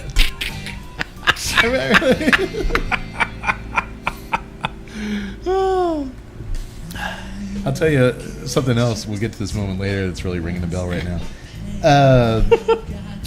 As Sam rides along with Stagecoach, Billy Polk and his crew of robbers, including the still braless Mick, descends on them, and within seconds, Mick stabs Sam in the gut with a knife and kills him. Right after Billy had just told him, if you cooperate, I'll let you live. I promise you won't get hurt. Well, Mick says, you need me to do the things you can't, Billy. This whole time I've also failed to mention there's this old, like you said, this homely school marm that's traveling with Sarah. She starts beating Billy with her hands. He's like, stop hitting me. I promise you're not going to get hurt. All of a sudden, Mick just shoots her ass. So there's this theme going where as soon as Billy tells someone that they're safe, Mick kills them. And I actually thought that was kind of funny. No? Actually, it was. Oh, hey, I mean, all right. everyone's not going to... No one's going to... He tells her like repeatedly, like, I just told her she would live. I am a man Oh, and of my she killed word. the stage driver, too. Yeah, she's shooting everybody. I don't know. I was looking for something to enjoy, and besides Miss Wheeler, I'm just was really waiting for Billy to turn around and be like, "Look, it was all her. She did everything. Every time I said something, she did the opposite of it." Joe's hot and spicy pepper is always out getting kicks, but when it comes to helping his brother, he can eat a bag of dicks. Come on, guys, we should get a band together. Oh God, we don't know any songs. You said other than bag you of said dicks. I look like a what'd you call it? A red dirt band guy? Red dirt musician? I get one of those hats, put it to where you can't see my No, it's face. not this hat. You got to get the crumpled up side deals. No, I'm not doing that. that or you got to find Ball some cap, sort of a trucker hat. trucker Or hat. a trucker that- hat. Trucker absolutely. hat. Yeah. But you got to wear it. You got to wear it out yourself. You can't get one of those little all scratched up. You got to. It's gonna take years to wear that trucker hat. I've paid my dues. I've worn this hat for like years. Did you ever practice the guitar? No, but I wore this hat for I've years. slept in it. I've bathed in it. I've eaten dozens of bags of dicks in it. I've learned 4 chords. That's enough. Could be a Bucky's hat? No. Actually, probably, yeah. Yeah, it probably could. Or a Yeti hat? Oh. No, hey. I'm talking about Yeti now. Now that I'm an outdoorsman, Yeti is my gospel. I'm just saying that. Now Do you that know I'm an how long you outdoorsman. can keep ice in a Yeti? On the 8th day, God created the Yeti. Well, no. Have on you the- invested in any $700 On the Yeti 7th cooler? day, he rested by sitting on his Yeti. And on the 14th day, that shit was still cold. Of course he was tired. He had to lug that thing around. Good God, you ever? That's way too much. Well, all the Rowdy Girls, 1, 2, 3, now they're together. Sarah rides a horse up front, but the nun is being dragged behind by a tether. That's because she's mouthy. She is literally, as they're riding away, they've tethered with a rope the nun. They're just kind of pulling her along. Sarah is getting a little bit cozy with Billy. She's like, can't you just let her get on a horse? Looking out for her fellow Rowdy girl. She's using her feminine wiles. She does. Even though her breasts aren't the most pendulous of the bunch. Oh, come on, man. Her They're breasts pendulous. Her breasts They are pendulous, her but they're breasts not. are beautiful. They're not Miss Wheeler pendulous. Her breasts not are Miss beautiful. But Billy's like, well, shucks. All right, put her on a horse. I don't know what about your argument that makes it so compelling, but I don't know what two things about you make me want to do whatever you say. I'll figure it out one of these days. it's, Billy, I have a face. What? I've made my decision. I'm sorry, I always look down at a 45-degree angle from your face. Well, that night, Deputy Joe Pepper finds the body of his brother, Sheriff Sam, and he's really shook up. Not really. Is it just me, or does It's a Deputy trauma Joe- movie, so he shows no emotion whatsoever because he can't. He's not capable of. Oh no, Billy! No, he doesn't even do that. He's like, and then he just like walks off to find the craft service table. I was waiting for Sandwiches- I was waiting for sandwiches guitar for- guy to come up and be like leaning over playing. The guitar player, he's feeling some emotion right now. We can't really show it, but You can't he is see it in his feeling- face, but it's there, folks. By the way, am I the only one who thought he kind of looked like Greg Brady? The guitar player or Pepper? Pepper, Joe Pepper. I thought he looked like a Brady brother. Possibly the youngest, Bobby. Bobby? When he was older, Yeah, a little bit. yeah, I think Yeah. so. Yeah, Yeah, I could see that. Little freckles and he had a baby face, which they make fun of a lot. He looks, they say, right, yeah. which is weird because he's nailing all these broads. Like, you're smooth as a baby's ass. Hung like an Alabama mule. What? Keep making the These- jokes like that. He's these- gonna bring up the bag of dicks again. These old Western analogies doing anything for you guys? This is our last Western version of the show. You need another beer there, Cowpoke? Yes. Just so long as you're not reaching into that freezer. You weren't here during the break. During the break, Tut was like, slide me over one of them cold Naked Nuns. I tried to slide across the table, just fell over. It didn't even make it like an inch. It just fell right over. This And I was table like, used to have a lot more lacquer on it than it. good job there, barkeep. All right, well, here you go. Meanwhile, at the bad guys' camp, Mick has pulled one of the other banditos away from the group, and she starts straddling him naked. She scolds him for not killing Billy Polk. She's making power moves throughout. She's trying to pit these guys against each other so she can run the gang. I'm guessing none of that's really spelled out. Well, I mean, what else is she gonna do? If you don't do singing- what I say, I'm just gonna kill you. I'm going to grind you into the dirt. The singing cowboy didn't come in. It's 1886. I'm probably going to be dead in 6 months anyway. Just go for it. All of a sudden, the singing cowboy comes out. If you don't kill Billy Polk, she's gonna kill you. Yeah, it's got a little singing voice there. I like that. Well, we fade to black then without knowing really if they screw or not. She just like whispers something. She kind of It's like, like one of the few scenes that they don't show. no, she's on top of it. We don't know if they screw. I think they did, but we'll never know. It's a mystery lost to the history of film. We'll never know. It's kind of like that scene in Lost in Translation when Bill Murray whispers No, to it's Scarlett not. Johansson. No, it's not. It's nothing like that. It is nothing like that. You'll always wonder if they screwed. No, I don't. Julie Strain and that actor who we'll never see again, and I don't even remember his name in this. Come on, No, it's etched in your brain. I won't think about that ever again. Nobody will, partner. Nobody will. Matter of fact, we've already shown this movie more love than it is ever seen in cinematic history. Well, that's because it's not actually cinema. I should mention this thing is not full screen. It's a TV. It's pan and scan. We watch this as a square. Yeah, well, we did. It was. I didn't even think about that. This was a pan and scan. I just thought it was like Which before really HD. gave it more to being, I felt like I was in 1887. Well, no, I felt like I was watching it on USA Up All Night. Obviously, Yeah, they didn't. yeah. They couldn't show the boobs, but this is Skinamax. So this is like a 45-minute movie. Now, if Julie Strain came out and did the whole, Up All Night thing, that would have been sweet. that would've been That nice. actually would have been pretty cool. I got tempted to hit the full screen thing. We all rented this. I'm assuming, or it's free on Amazon. Free on Prime. Amazon We Prime, didn't pay a yeah. dime for this. Yeah. But there's a feature there where you can stretch it out to take up the I full would have screen. invoiced you. I did not want to lose any of the valuable. I know this was The aspect ratio. The movie was so carefully composed like this. I didn't want to lose anything on the top and the bottom of the screen. I didn't want to mess with the cinematographer's interpretation of it. Well, if I did that, I would never see that she got out of that boat. It was just on the side of. Their clever use of space. No. real quick before we get to the next morning, I'm starting last third. You're about a little under halfway. You're actually slowed down a little bit. Yeah. Where you guys? I've been trying to slow. Where you guys on the cigar? I'm still getting a wonderful cedar. Yeah, that cedar is definitely present. I'm getting throughout the entire thing. that whether it's cinnamon, whether it does have an herbal component to it. Maybe that's the.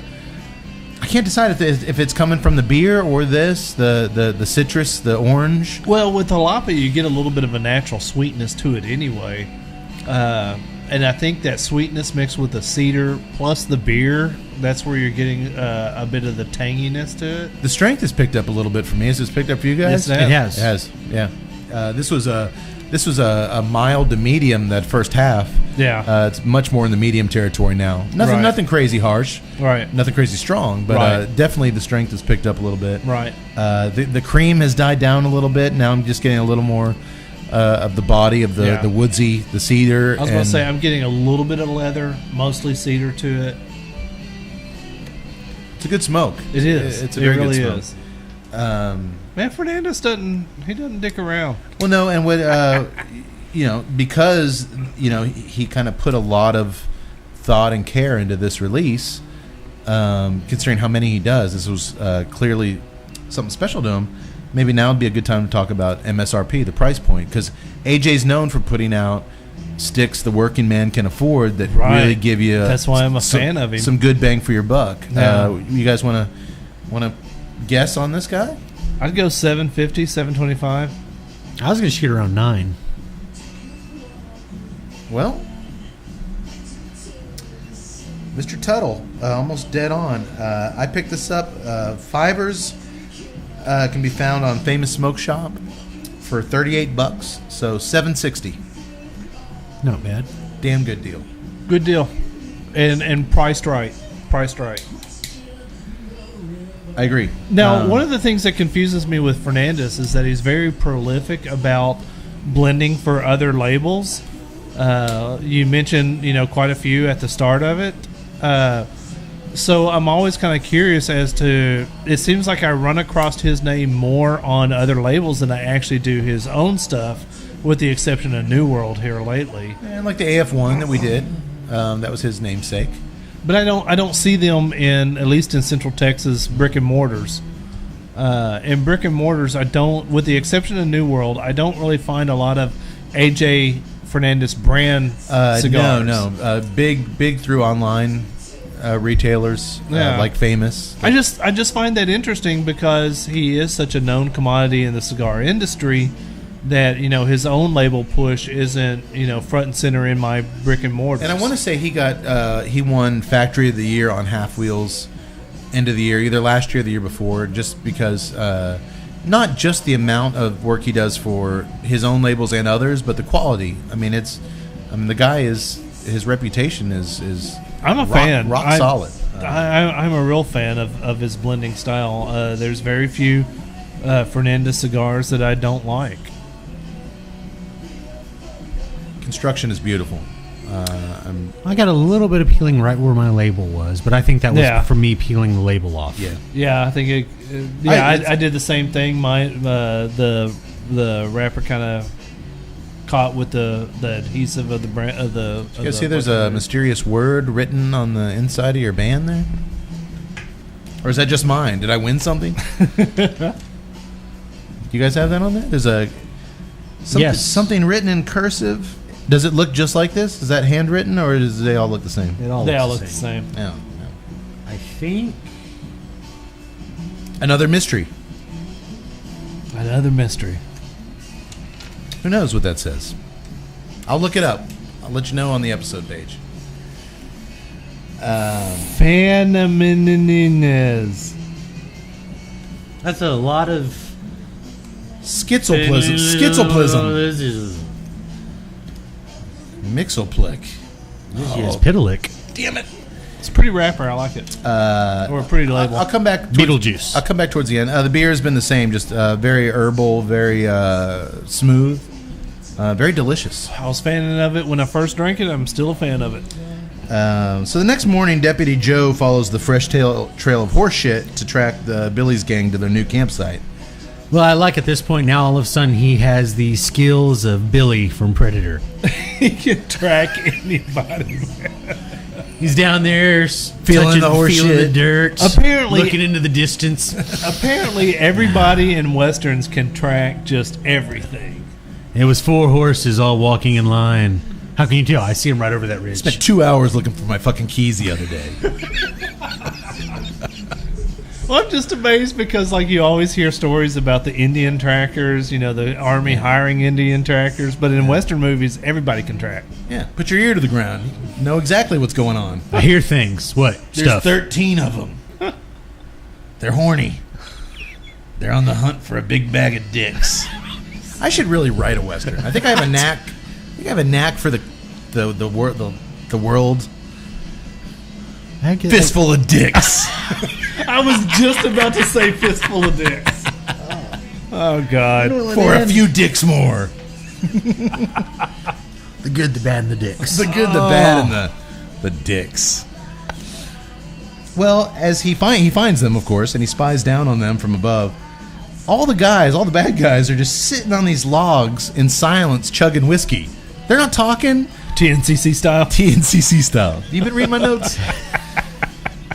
Actually, I said us style. No, they're just sitting there in complete silence, not looking at each other, drinking. It's like men should do. Is that what you did on your fishing trip? Yes, shut up. Don't talk to me. Just chug this whiskey. We tend to talk. Oh, There are some nights where we don't feel like talking.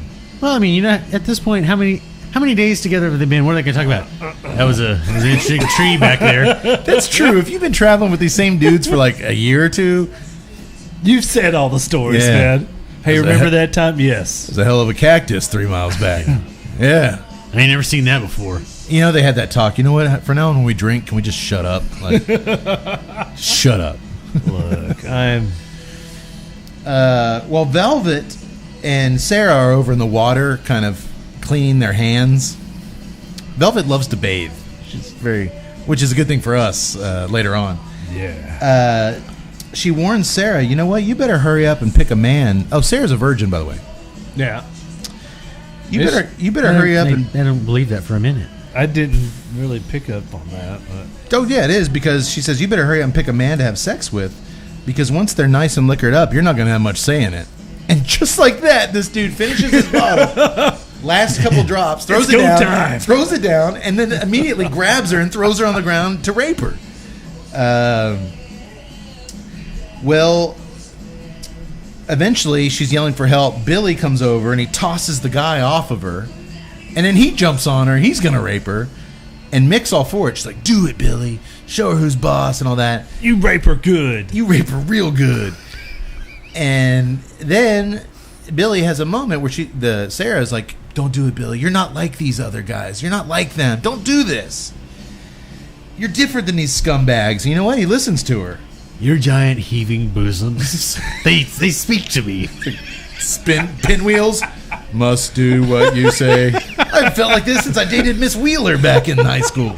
It's like Clockwork Orange. He's just looking at it. But no, you know what? He doesn't rape her. As a matter of fact, he gets off of her and he kind of dusts her off. And Mick is not happy about this. Yeah, but then he's like... I kept waiting for her to go, you know what? Y'all get out of the way. I'm going to rape her. I'm not going to rape her. You guys rape her. Yeah, but then he stops that too. Like, no one's raping her. That's got to be so confusing for her. Like, yay, oh. Yeah, oh, yay, oh.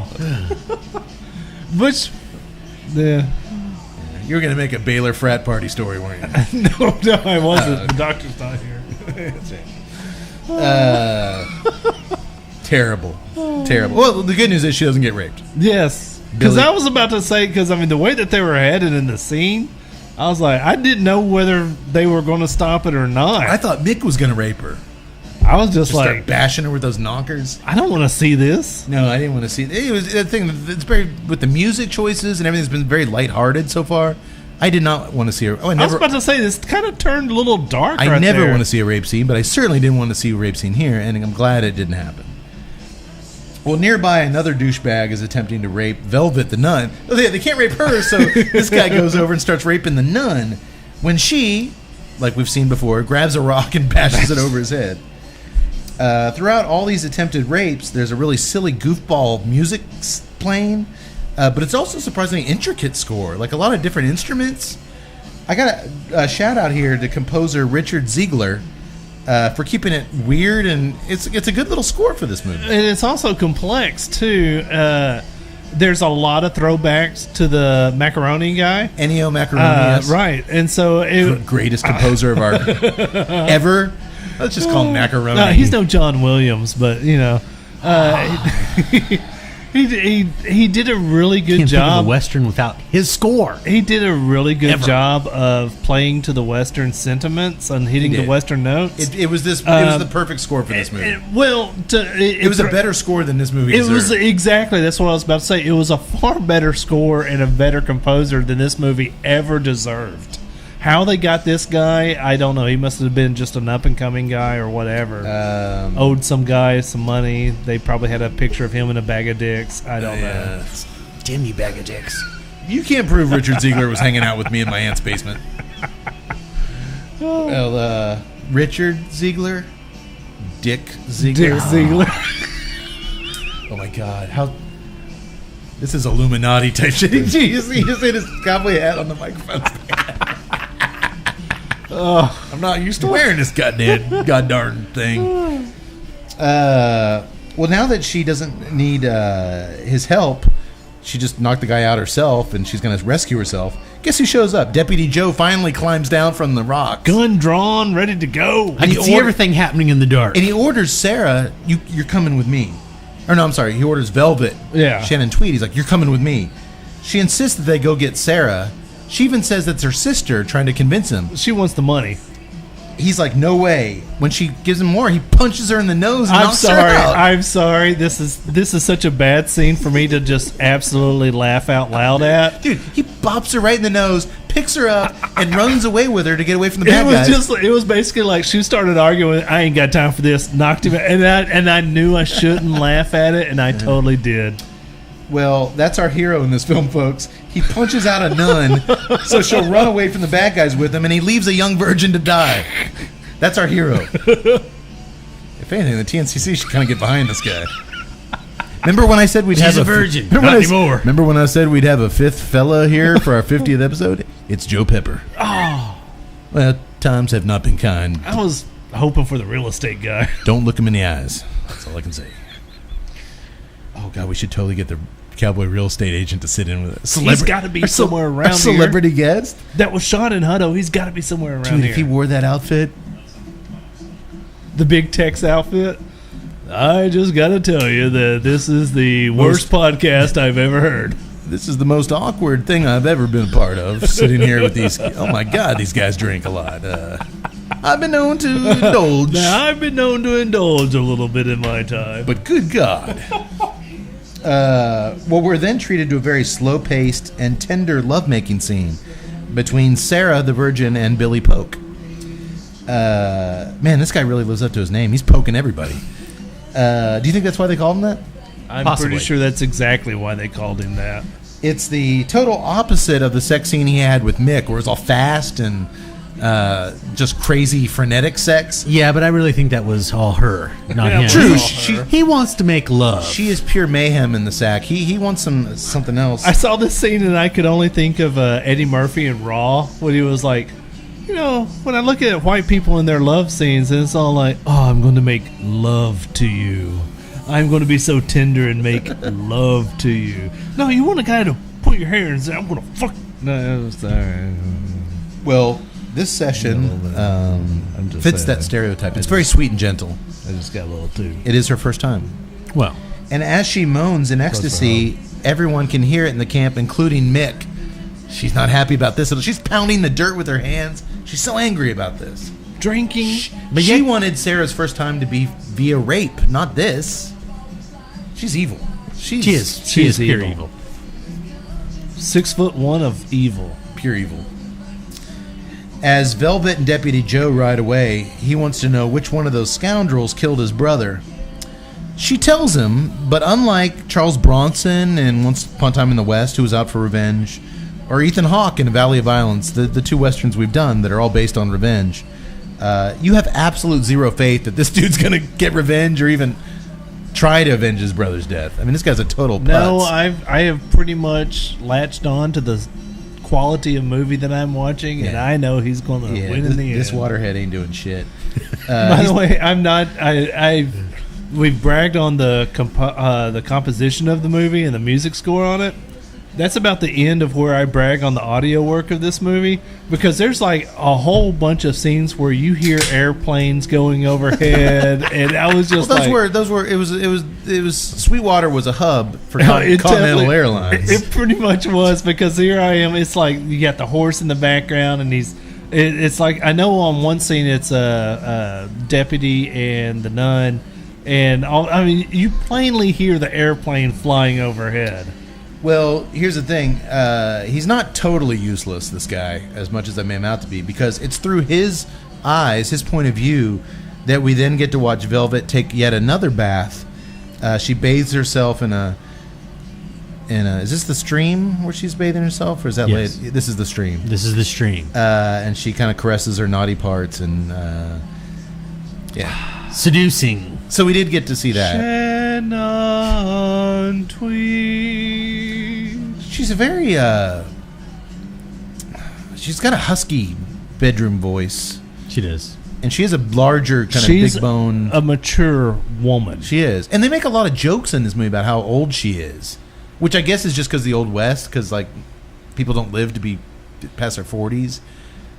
But she looks dynamic. She's Well, 2000, think about this. I mean, we were watching her in the 80s, and this is 20 years beyond that, and she still looks fabulous. She was probably, what, early 40s in this? I would say so. She's probably about 60 now. Yeah. Yeah. So, 43, 44. She's a good-looking woman. Well, yeah, you think Gene Simmons is marrying a girl just to be nice? Don't sue me for that. I was about to say, I didn't say that, Mr. Simmons. Well, it's a short bath, as Billy and his gang soon arrive in town as well.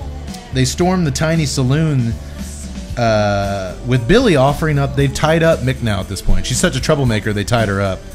And he offers Mick to the bartender in exchange for some whiskey. Seems like a fair trade. While Sarah bathes herself upstairs, another bath scene.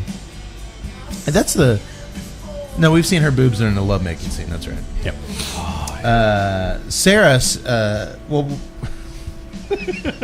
I'm sorry. Well, Velvet... We see Velvet taking another bath. She just bathed in the stream, though. I was about to say, this is like her fourth bath or whatever. No, Velvet is bathing in the town in the hotel. Well, and at least Sarah... they're trying to give you some sort of context for the nakedness. No, I'm sorry. Third tries a charm. Sarah's bathing. She didn't have a bath in the stream. Velvet comes in with a gun and demands her money back. Yes. That's what's happening here. Sarah counters with, "You know what? I know your mama was colored." That's hurtful. To which Velvet just punches her ass out. While all this is going down, Billy and the boys are down the saloon listening to a guy play acoustic guitar who, as I mentioned, was not the acoustic guitar playing guy that we've seen throughout the entire movie. Yeah. Could have been a great moment there. It would have been. If he narrated that scene that he was in, like, "You boys are making me," like if he actually, like, that'd be a little meta scene. Like, I was sitting here minding my own business, and these cowpokes coming in. well, Deputy Joe enters the saloon and challenges Billy Poke to a poker game. And I never got that. I love the fact that Billy poker game. No, No, it doesn't work. No. If I his love name was Billy Poker, that would be different. That would be a better name for him. Poke her. Well, now Velvet's ready to take a chance. She's ready to take flight. Well, back inside, Joe and Billy gamble into the night. Oh, God. Soon, sweet Sarah will awake, her money lost and gone. Now the stage is set for the final act as the curtain rises at dawn. Oh. I wrote that myself. No, you did not. These are my words. I believe you. You Why might have typed that down. Why did I put quotation marks around all the lyrics? You guys are going to check this later. I was about to say, you might have typed it, but those aren't your words. No, the cowboy tells us what's going on once again. With Velvet now on the run with her money, we saw her knock out a bunch of Billy's posse on her way out, too. Deputy and Billy face off in the street. Deputy Joe and Billy. After a brief tussle, Billy explains, "You know what? I've learned I'm not like the others in my crew. I'm different than them. And it wasn't me that killed your brother, Joe. In fact, it was Mick." Remember her, Mick? Who, by the way, has cut her way through the ropes, and now she's out hunting down Velvet on her own. She wants that money, too. Things are heating up. Starting to get a little story going? It's a little story. Yeah.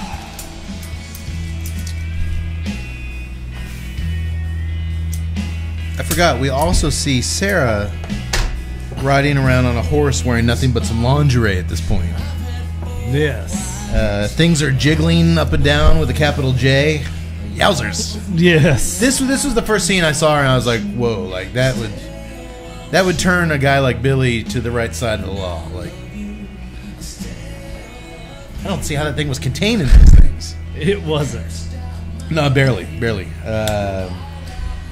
She ends up taking a break to stretch out her boobs when she's captured by Mick and some random Mexican dude. Where the fuck did he come from? I don't know.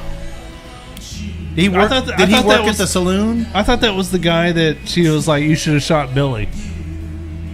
Oh, is he a member of their crew? I think so. I think so. Who cares? Yeah. It doesn't matter.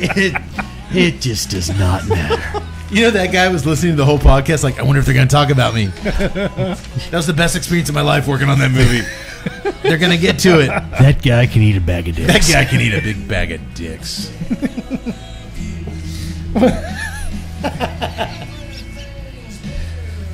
I'm here to bring that stigma of eating a bag of dicks and Into the light. I want to remove the black cloud over eating bags of dicks. Well, Deputy Joe finds Velvet seductively bathing herself in a stream. Did I print out the same page twice? You probably did. Nope. She's bathing herself again in a stream. God, she loves baths. Hey, I'm all for it. Especially back in those days. Maybe that's how she's lived to be so long. That's true. That's why she's so long in the tooth, as they say. That is true. It's just most of these westerns we watch, they get like a bath a year. She's taking like She's 5 taking like baths 10 a day.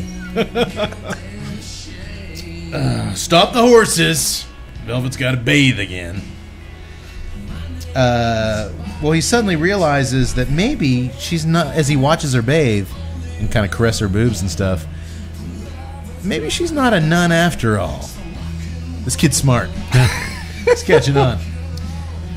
Again, there should have been a sex scene here where he goes in the water with her, but they drop the ball. Instead, she gets really dizzy as she gets out of the thing, and she passes out, but not before telling him, my real name's Viola. Yeah. What does any of this mean? Who fucking knows? Who cares? None of it makes any sense at this point. There's like a whole bunch of breadcrumbs about backstory, and they don't explore No. any of it. But once she wakes up from passing out, her hair is all big and teased. Yak boy, you're a historian. Did they have like electronic curlers and hairspray in 1886? Yes. Shows you how much I know. It wasn't electronic, but they had curlers back then. Dude, sure, she is done up like she's going to the prom. And then, guess what? They start doing it. But of course. Even though he still thinks she might be a nun, and he warns her that Comancheros are patrolling the area. Wait, what was that word? Comancheros? Comancheros. Whatever those are. Okay. I think there were some of those in the party mix. Or the poker mix. Did you guys get some of these Comancheros? Oh, He doesn't say what I don't know what a Comanchero is. I know what a Comanche is. Comancheros is like the Spanish word for like Mexican brigands or Indian Brigands? brigands. Brigadoos? Brigands. Brigands? Brigands. not Brigadoon. That was Not pantaloons. Brigadoons. Johnny Mo's. Trains coming in full of Mexican pantaloons. Headed straight for the Levi Strauss factory. Anyway. They did have Levi's. Yeah, they did. I don't know what a Comanchero is. So thanks for making fun of me. It's like an Indian outlaw. We'd learn later. He's like Tim McGraw. We'd learn Half later. Cherokee and Choctaw. Whoa. country western superstar Tim McGraw. Country western superstar Tim McGraw. He's an Indian outlaw. I have a confession to make. The women in my household I was making dinner the other night. They had on the Country Music Awards, and country western music superstar Tim McGraw came on the TV. And he was doing a duet with that wife of his that used to do the football Country song. western superstar Faith Hill. Country western music superstar Faith Hill. And the whole song was about loving your mama. It's like, you better love your mama. And like she would look across the stage like, you better love your mama. You better love your mama. Do you know the song? No, I don't. It's very close to No, there's only 4 chords in country music. It was moving me to turn the channel. I was about to say, come on now. Man, did I ever tell you guys my close encounter with country western music star Tim McGraw? Mm-mm. I know. I have don't know if actually I'm- never heard this story. One night we ran in. We were on our way to some function, and ran into a grocery store here in the real Central Texas. I think we had to get like a card or maybe like a bottle of wine or something. We were on our way to like a party, and we ran into this grocery store, and while she was going to get whatever we needed to get or whatever, I just kind of found myself in the cologne aisle, and their little free samples there. They had Tim McGraw's, country western music superstar Tim McGraw's official scent. It had him on it with that black hat, and I'm like, well, how could this go wrong at the party? So I took the Tim McGraw cologne, and I'm like,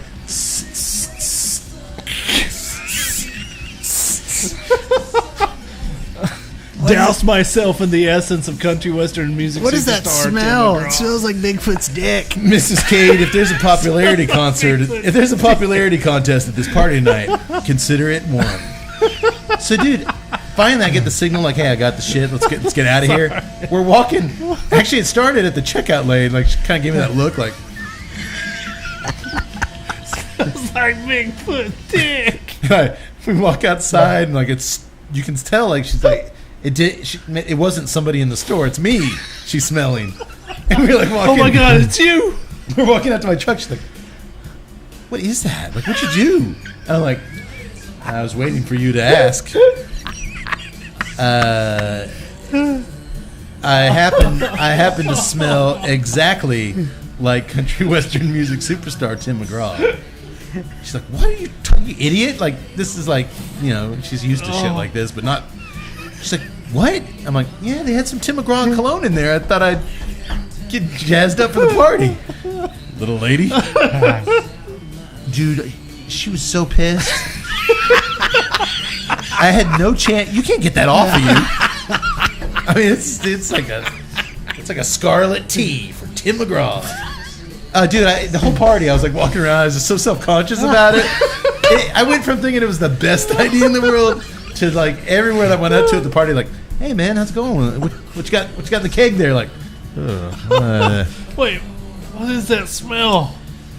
So I just put my hat down low and just kind of. I don't know where the black cowboy hat came from.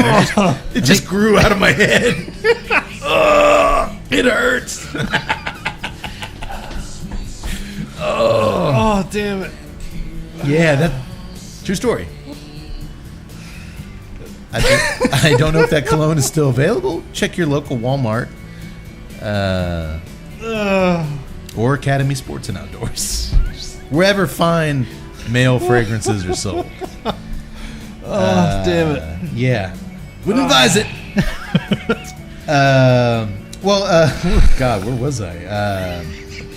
I say end the show on that one. Comancheros. Well, it's a very tame sex scene between those two.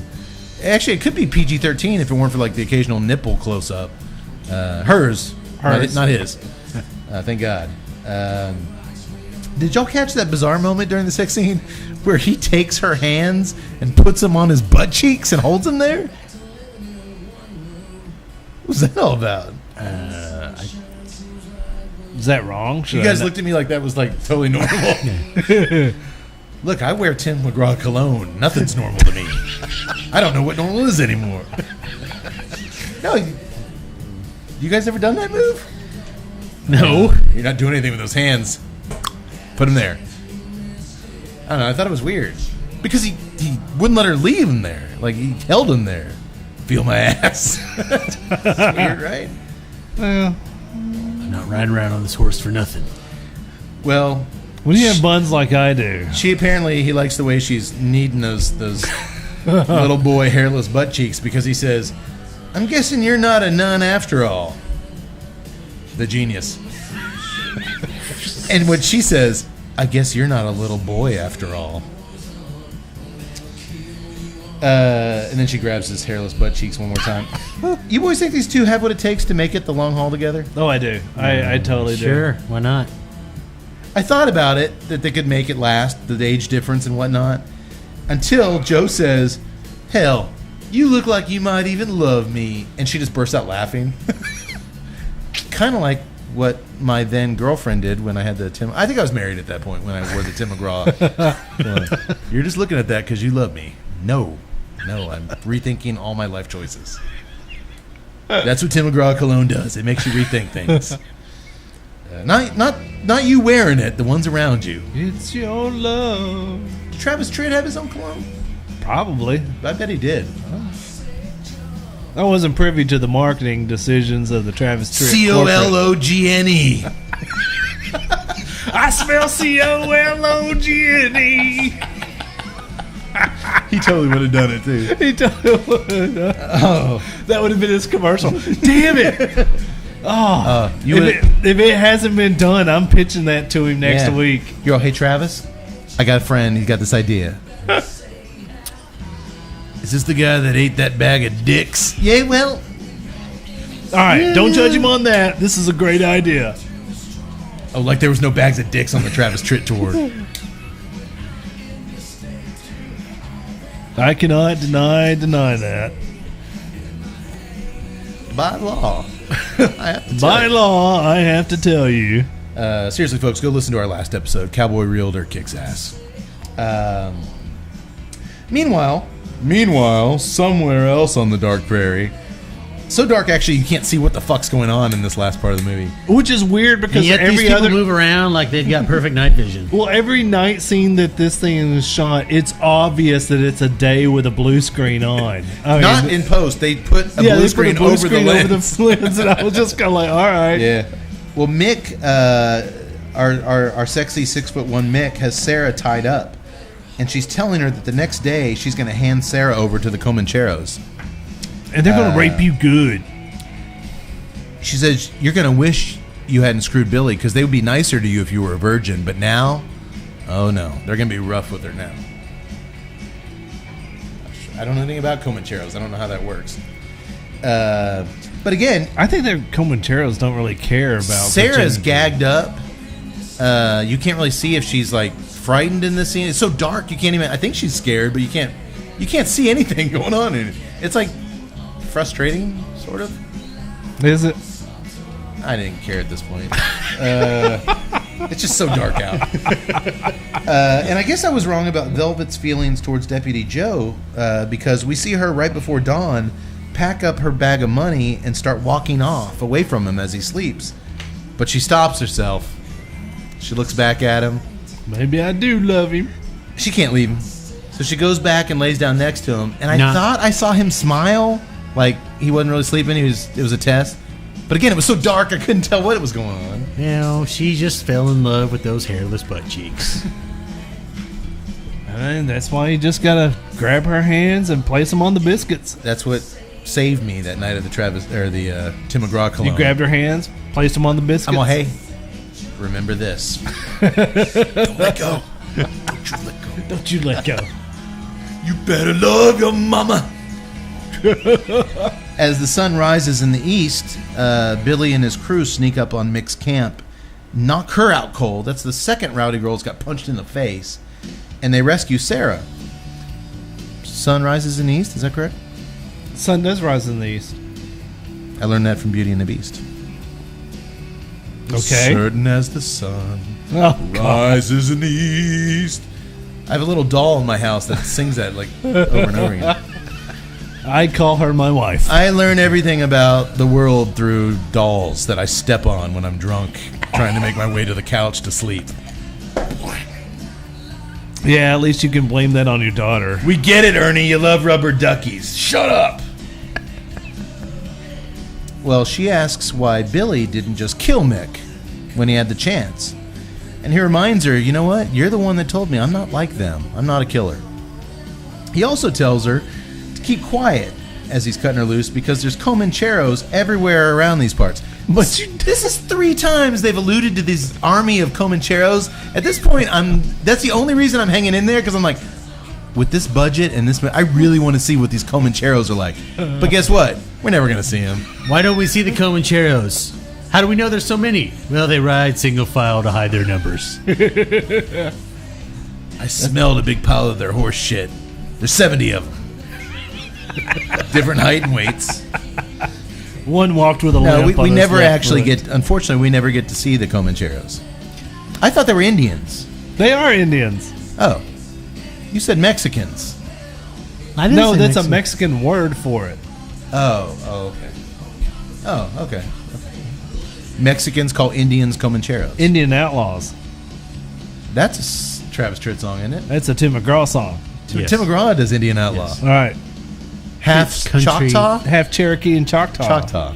Country Western music superstar. The weird Tim thing, McGraw. Devil's Candy style, when I wore that cologne, I started singing Tim McGraw songs that I'd never heard before. In perfect pitch. I was possessed. It's your love. Where'd you get that black vest? you. Why are you painting pictures of Tim McGraw? Don't take the girl. Indian outlaw. That's a movie. I'm going to call it Indian Outlaw. Copyright 2017 Tuesday Night Cigar Club. You think we get Tim on board? Then it would be like Indian Outlaw Part 2. Half Cherokee, part Choctaw. I just want a guy who goes into a grocery store at night and sprays on that fucking cologne and his life goes to hell. It's a biopic, huh? Biopic? It's a biopic. Okay. Or biopica. Internet film experts, folks. Go to the Gladiators. IFC's deleting their tweets supporting us. We're so sorry we led you to these morons. I'm pretty sure IMDb has removed my credit. What's the Mexican word for us? Los idiots. Well, across the canyon, Joe and Velvet hear gunshots coming from the abandoned mining town of Silverton. Because they're mining for silver. No, that didn't occur to me at all. So they head that way. Let's go towards the gunshots. I guess because Joe still has the unfinished business of avenging his dead brother. He's got to avenge him. Well, anyways, you guys still with me? Yeah. Once he's there in I'm Silverton, pretty checked out. he's ambushed by a bad guy gunfighter who says it's payback time for that time Joe knocked him out when he was drunk the other night. Did you guys remember this guy or that scene at all? No. Yeah, I actually did. It was during the poker scene. Guy came up making fun of him, and Deputy Pepper knocked his ass cold. Well, I guess so. And Billy was kind of like, I like this kid. Remember in Devil's Candy last episode we said if you don't care, you can't scare? Yeah. There needs to be something for this. If you don't care, You don't remember shit. you just who gives a fuck. I didn't remember this guy at all, but it was a big scene for him. You know, he's listening to the podcast like, all right, they're getting to my big showdown with Joe Pepper. This was like Charles Bronson at the end of Once Upon a Time in the West. This is my moment. You guys remember this dumbass? Do you have a harmonica? I don't think so. I didn't remember him. But anyway, once he's there, before the dude can shoot him, which he's about to do, he gets shot in the back. It's one of those, say your prayer. He goes down. Velvet shoots him in the back with her Derringer. And From 50 paces. Because it's so accurate. With paces. one of the most accurate or non-accurate guns. well, gunfire then starts raining down on them from the rooftops of Silverton as Joe and Velvet scamper off for cover. Velvet runs smack into the barrel of Sarah's gun. She's got a big-ass gun now. Hello, sister, Sarah coolly snarls as she demands the bag of money. Not the other bag. But Velvet, as we know, has a gun of her own, and now we're in a real big showdown with those two. But just then, Joe Pepper and his pistol join Velvet's side, 2 against 1. Billy Polk, all of a sudden, one of his bad guys, appears out of nowhere beside Sarah. So we've gone from a showdown now to a Mexican standoff. A Mexican standoff. Especially when... Suddenly, Billy's buddy that it gets shot dead and falls to the ground by Mick. She's back. And she's got that weird dude that we didn't know where he came from either. He's with her. So now it's a double Mexican standoff. 3 parties of 2. It's a menage trace? Trois? Trace? Trace. Yeah, it's a trace Mexican showdown. But they'd call it Mexico. a Mexico. A Mexico trace? Trace de Mexico? I don't know if we're supposed to be talking about this. Well, it's intense. You got 3 groups of 2 all pointing their guns at each other. This could go any direction at all. Except entertaining. And for some reason, I picked up on the fact that when they were showing these guns, none of them were freaking loaded. No bullets in any of them. Oh. Well, don't want anybody to get hurt. Actually, a lot of low-budget movies, here's a little trivia for you, a lot of low-budget movies, their insurance can't cover the type of prop guns you see in, like, John Wick or... Yeah. So I experienced this in one of my films. We only had the insurance policy we had to shoot. We could have prop guns on screen, but they could not have... If you had a live round in the gun, you had to use a gun with a fully plugged barrel. Yeah. Which doesn't really work when you're pointing it at the camera. At the camera, and yeah. there's a... But it's weird because I did notice And that if it's there a was... revolver, you see the guns coming through right. the cylinders. But at the same time, there were scenes, the same style of shots that did have bullets in the revolvers. It was like 3/4 of the shots didn't have any ammunition in it, and then like some shots did have ammunition in it. Well, but I didn't actually check on the barrel, so I didn't notice that. Things are about to get real, boys. Now I got to rewatch this damn movie just to check the barrels. Welcome to my world. Well, a cocky Mick can't help but taunt Deputy Joe, telling him that his brother Sam was so beautiful when I killed him. This leads him to firing his gun off straight at her, which leads to everyone firing their guns off. You know how these Mexican standoffs work. Never does just one dude do it and everybody else just like, let's see what happens. Everybody just starts shooting like crazy. Well, Mick, Billy, and Joe are all hit. But Joe somehow finds the strength to shoot a still mouthy Mick, still talking shit, shoots her dead, we think, as Sarah grabs a pistol off the ground and orders Billy to give her the money. She really wants this money to get to San Francisco. You got to give her that. She's persistent. But Billy is an even bigger pussy than we thought. He crawls over to Velvet and Joe Pepper and joins their team. What a bunch of assholes. I like Billy. Well, I've sided with Team Billy. He's actually not a bad little actor either. He did okay in this. I'm going to give one person a little bit of some. Billy. Yeah. Billy Poker did decent in this. I thought Shannon did all right. And the sad thing is I listed off 200 credits for the bad actresses. I didn't look up this guy on IMDb at all. Poor Billy. Well, he crawls over to Joe Pepper and his team. So now it's Sarah and Velvet with their guns trained on each other. Velvet isn't backing down. She ain't giving up that sack of money. She's gone a long ways to keep it. 20 grand. I don't know if I ever mentioned this. It's 20 grand. It's a lot of money. When Sarah realizes that Velvet, the older statesman, she tells by her eyes, you're not getting this money. She lowers her gun. She gives up. And now the sun is setting on the story of the Rowdy Girls. With lives as tougher than any man's world. And in this land of freedom, still great dangers lurk. But if you stand tall and you're quick on the draw, a woman can still make it work. and you'll ride out west for freedom just like the Rowdy Girls. That was not the cowboy singing. That was my original. Wrote that for you guys. Cross out the song notes I put in here next to the thing. Little note graphics. That certainly is. There's a little bit left here. Before we do that, though, Yak Boy, you and I are about done with this guy. Man, I really was not expecting the strength increase. It in the did. last third. Yeah, it picked up nicely. Picked up really It nicely. stayed with it. It wasn't like an anomaly. It really became a really full medium smoke here at the end. Yeah. Cedar, man, I wish that cream had stuck around longer.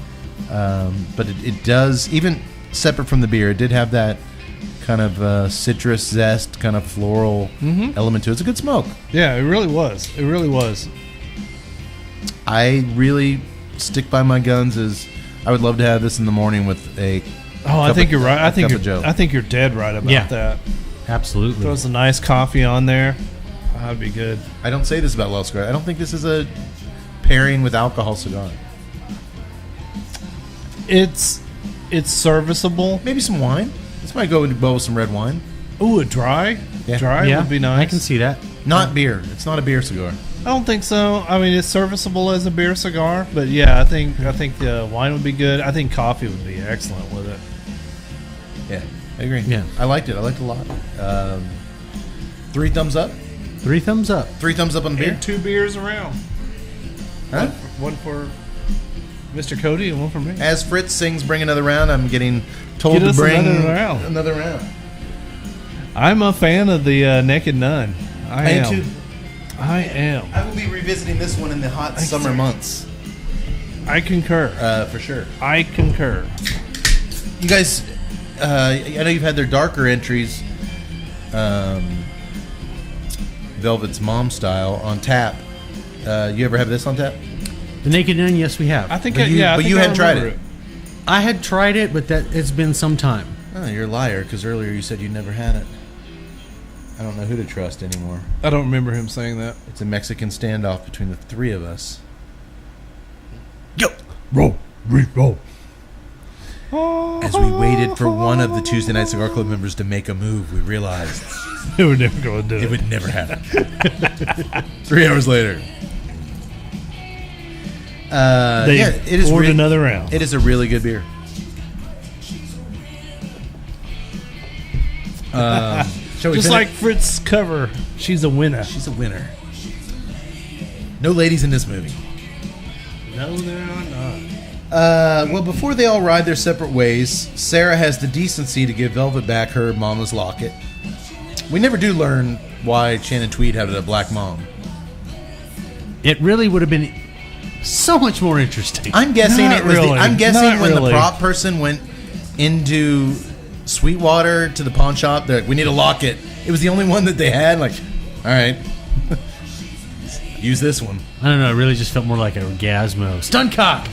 Does anyone see a problem with this? Okay, whatever. Whatever. Good point. So she gives it back, which is nice. She also takes a little bit of money out of the bag. Well, Yeah. I did do a little bit of research. Quickly. Inflation calculator. yeah. The If 20,000 Velvet had invested in a mutual fund, Well, no. Inflation calculator, the 20,000 that she had actually is more like, in today's dollars, 500,000. oh, back then, yeah. Yeah. Yeah, good chunk of change. So that is why everybody's fighting over the money. Well, 20,000 still. Even yeah, I'd kill you guys for 20 grand. Well, I'd kill you. I don't know if I'd kill you, but I'd shoot you. I'd beat you over the head with a bag of dicks. Damn you, bag of dicks. Great. How am I supposed to face my wife after that? This probably would hurt a lot more if you weren't eating them at the same time. It was a heavy sack when you started. I can't help it. They're so good. Why are you wearing so much Tim McGraw cologne? Actually, that one is I yield. It's the cologne. COLGNE. Mexican stand up. Oh, God. My eyes, they sting.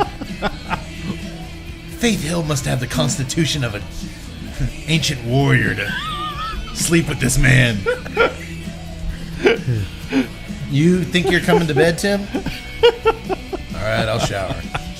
Hot water, Tim. Hot water. But if that's the essence of Tim McGraw, Do you think they just squeezed out his black cowboy hat into a bottle like, this is what I am, make it this? I thought it smelled good. Obviously, I have one squirt, like, you know, you do that first spray into the air, like, and then like dance around it. Ooh. Oh yeah. You didn't just do the squirt and like run through it. You just sprayed it right at you. It smells like a guy in a black suit and black hat, but he's singing harmless music. There's no edge to it whatsoever. I don't want people to be afraid of me at this party. like my I truck. want to be safe. I'm trucking good. He has a song called "I'm Trucking Good." It's something like that. It's horrible. I like my truck. I wouldn't write a song about it. But you're not a country music superstar. Country. You gotta give Western. the give the people what they You know want, what? man. Ever since you wore that hat and you got that vest, you guys have been riding around on your high horse around here. When you get a vest, it's Damn it. sets you apart. Can I wear the vest next episode? There's the power that comes with the hat. If I wore that vest and that hat, I would look Well, like if I knew I would that- look if like I that knew dude that I was from allowed to Blazing wear a Saddles, hat, I would've brought the mine. mayor, whatever that big guy is. Mongo? No, not Mongo. The is it the mayor? That big. He's in all those movies. That big guy, slick guy. Yeah. Kind of boss hog with a little more. I don't know. Boss hog with more less racism. We should do Blazing Saddles on the show sometime. Or is that We should absolutely. or is that just do one it. that everybody's seeing? Like we just be saying how funny it is. I don't think so because you could go into a lot of backstory on it. That's a lot of work for me. Yeah. I'd rather stick to the unfound gems. Oh, come on. You spent like 3 days researching this crap. The Rowdy Girls. What's your favorite scene in Blazing Saddles? This is the point where I just start talking about other westerns. What's your favorite scene in Blazing Saddles? Oh man. You know what mine is? When the cowboys are chasing them, and they come to the toll booth that they set up, and Slim Pickens is like, oh shit! All right, somebody go back and get a shitload of dimes. Oh my god, dude! I've literally pissed myself every time that comes on, and at that point, I'm just pissing pure Tim McGraw, country western music superstar cologne. There, you talked about it, and one of my favorite scenes is that mayor that gets up when they're having their little town hall meeting in the church, the big guy, and he's like, in the prospector guy who can't say anything right. He's like, I just want to say that I am proud that these kids were here to hear authentic frontier gibberish. Maybe that would be a fun show. I just want to see Mincy in a cowboy hat. The doctor just. Well, if I knew we could wear a cowboy hat, I brought mine. I didn't want two guys in cowboy hats. Then I'd be the odd man out. I could have brought you. I already knew I was be a miracle if I could squeeze into the shirt. I've worn this since college.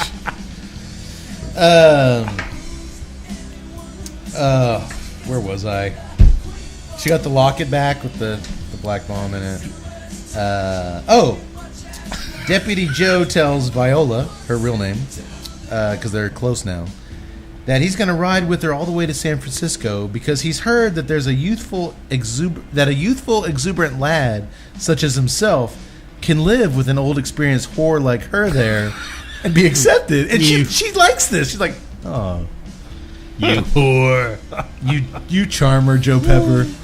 She's not that old. I guess in the Old West she's old because everybody dies so young. She's like 40s I guess in the Old West. You know what? I'm not going to beat you to death with this bag of dicks. They made so many cracks about her age. I'm like, why did she even do this movie? This was right in between like Fatal Boobs 6 and Lethal Boobs 3. She's like, she was still working. Well, she wasn't that. This was 2000. She looked phenomenal. She still looks phenomenal. Yeah. She's 60 now. On my shoulder, a little Gene Simmons. Well, not Gene Simmons, but the lawyer. Well, no, Gene I've got Simmons. Gene Simmons now, like in his suit, and then I've got Kiss Gene Simmons with his tongue out, and I'm like, I'm partying, we're having fun, I can say anything, and he's got his tongue out, like, yeah, rock on. And then like old Gene Simmons from the reality show's like, I don't know who to listen to. I'm thinking more like Gene Simmons, like Runaway. I'm thinking Like we're an evil stare, but he's supposed to be the good guy. We've He lived has our- an evil stare. We've lived our whole life with Peter Criss and Ace Frehley on our shoulders. Those guys are down for anything. Let's do it. Let's do it. Peter Criss is the one that told me to do the couple more squirts of the Tim McGraw cologne. I don't know, man. It might be too much. Do it. When did I ever steer anybody wrong? I got kicked out of Kiss. Do it. Well, she laughs. Joe Pepper, you sly dog. And then we cut to title cards telling us what happens to all these characters we've grown so close to over the last hour and a half. Because Have we? I really want to know what happens to dying them. to know. I think you forget about half of the characters in this thing. Yeah, I was reminded, like, oh, yeah. All right, well, here's what happened. You guys interested? Yes. Sarah No. finally made it to San Francisco. Yes. Where she married Billy Polk, and they had 14 kids. Well, fantastic. When he wasn't poking Sarah, which he apparently was constantly with 14 kids, Billy gave up the outlaw business and became a veterinarian to help small wounded animals. Did he wound them himself? Hey, Billy. Business was booming. I Hey, shot Billy. everything I saw. I take out my outlaw urges on small cats and dogs, and then I heal them. That's, I guess, good. No, it's not. By the way, I should mention, Tim McGraw, country western superstar Tim McGraw cologne is not tested on animals. It's tested on drunk idiots like me at the Piggly Wiggly at 10 o'clock on a Saturday night. Dude, the scientists are out watching me. Oh, we've got a subject. Get the camera ready. And so far, so good. Wait a minute, he's Minute walking three. outside. Wait, Minute what's he doing behind that Ford Escort? Is that the cologne or wait a minute? Well, What's that bottle? in the his pocket? involuntary vomiting has begun. Oh, look, there's a Mad Dog 2020 bottle in his cargo pants. That could be. It's a variable. It's a variable. We had to throw this result out. It Yeah, was, just, it was untested. There was no control response. It was a road Mad Dog. Got to loosen yourself up before you get to the party. By the way, on my fishing trip, I had to explain the term an Atkins beer for like road beer. Let me guess, they didn't know who Tom Atkins was. They did not. Plebeians. But that's what we do. We educate. Whatever, man. Whatever. It's just You want to hang around with guys who don't know who Tom Atkins is? That's your prerogative. if you don't understand Atkins-esque, get out. Get out. Get out. Well, Deputy Joe similarly went into medicine. He became Dr. Pepper, PhD, specializing in sexual addiction. And I believe he also invented Dr. Pepper the soda. True fact. Look it up. Well, technically, he was from Google Texas. it. Google it. Google it. Google. Velvet, we have her left to talk about, right? She became a wealthy lingerie designer, and her creations were all the rage in San Francisco. We also learned that Mick, our 6'1" Amazon woman, was not shot dead. She was just sleeping. But all the other bad guys were indeed dead, except for the one bad guy, one of the ones we didn't know who he was. He got reincarnated as a head of cabbage. Okay. What's that about? I don't know. It's just them trying to be funny. It And was definitely just. That's what they ended the film on, that joke. Like I know. it'd be funny if like one of the, like Billy Polk was reincarnated as a saddle. Miss Wheeler riding it. That'd be something. Sure. Apparently that wouldn't be funny either. No. And so it ends the story of the Rowdy Girls. I can't believe you picked this movie. Well, You guys always want to do westerns. but Come on. now, I love And it's this I did- movie we I dressed up for. the writer for this film, one India Allen. She's a porn star, right? Well, yes, she is, but she was also a playmate. Oh. 87, 88. However, she also did make it into Cigar Aficionado. Huh? You can learn. This dude is bringing it. Bringing it. Well, keep bringing it. Tell me on wait this. a minute. What did she do with the cigar? Well, I showed him some pictures. Lewinsky did. Oh yeah, that's right. She was She's smoking it with some naked pictures. She's You showed him nice. like a few hours ago and you'd already forgotten about I it? did. Would you? Oh, yeah, right. 2 hours ago. Well, Yeah, I'm gonna she need to- was good looking woman. She texted me some of those. That's my kind of research right there. Really? Well, I knew it was written by Indy Allen. The name did ring a bell from those VHS tapes under the. Oh wow. Well, her strength certainly isn't storytelling. She's still with us? I believe She so. is. I believe so. Oh. Oh, come on, man. This is Were, like were those a- taken during the Lewinsky? Possibly, yes. Yeah, it seems like a little too coincidental. Look like a Churchill. 60 ring gauge. Something. She was doing something with that. That was not an AJ Fernandez. She only prefers 84 ring gauge. We actually talked about sweet tip cigars last episode. Naturally sweet tip cigars. So Yeah. we're fans of the Rowdy Girls. No. Yeah. No, we're not. We're not. This is a waste of my time. Look, as I said before the show started, partners, I've talked about him a lot on the show. He's one of my few creative heroes, muses. Mike Patton, singer. He did an interview once where he's talking about his process, and he's like, you get this idea, and whether you like it or not, once you get going with it, it becomes this kind of mountain you're climbing. You're like, all right, everything else we do, we're stuck with this. We're gonna follow this through, this idea.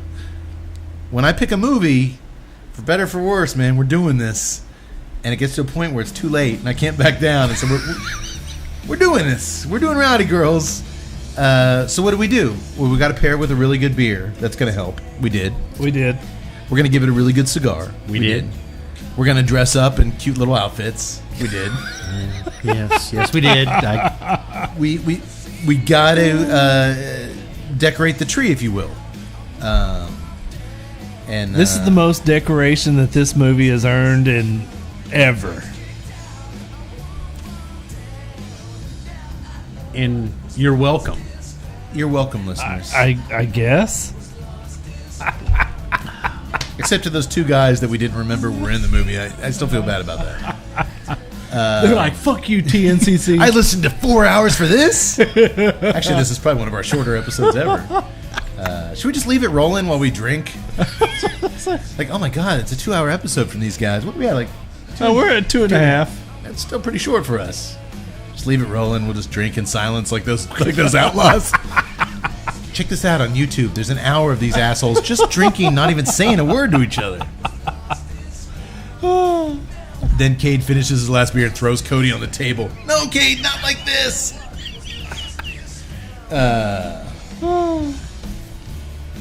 All right, I'm sorry. Hey, at least you assholes only had to watch it once.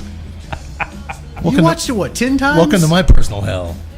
Well, you're not going to get the subtext of Rowdy Girls in one viewing. Yeah, it was a tough job watching Shannon Tweed bathe in the Bathe. stream 10 times. 15 times. Over and over. I'm gonna, you know what? I'm gonna say something real quick. and over again. I can't believe I'm saying this. Maybe it's the age I'm at. Maybe it's when you've seen so many things at this age through different media. What would have enthralled me to no end as a youngster catching this late, none of this. The Miss Wheeler scene was the only scene that was hey, and then that was it with her. Mrs. Wheeler. The whole Skinamax, grinding. Nah. Well, that's just because we're kind of like halfway mature. Sounds like a man who's been eating too many bags of dicks. I would go with that explanation. You guys enjoyed it? No, it's a weird When thing I get because tired of looking at a pair of women's breasts, drag me out back and I'm shoot going me. to tether you behind the horses. no, it's Come on, let Cody ride a horse. I don't know. It was like, I guess because the sex scenes were so PG. Not that I wanted to see like full insertion from Joe Pepper. I want triple X Rowdy Girls. No, and nothing like that.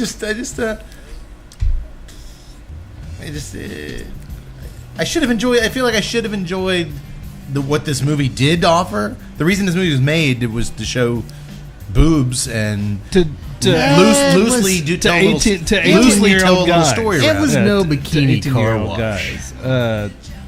Yes, it was. I would even put it better than Bikini Those Car movies, those movies gave us things to laugh about. They'd throw a nerd in there. They'd throw some other, tropes that we enjoy. This movie didn't really have a sense of humor. It was like boobs and they were like Indy Allen was trying to write a real Western. Maybe. I don't know. It was terrible. I'm sorry. It was just terrible.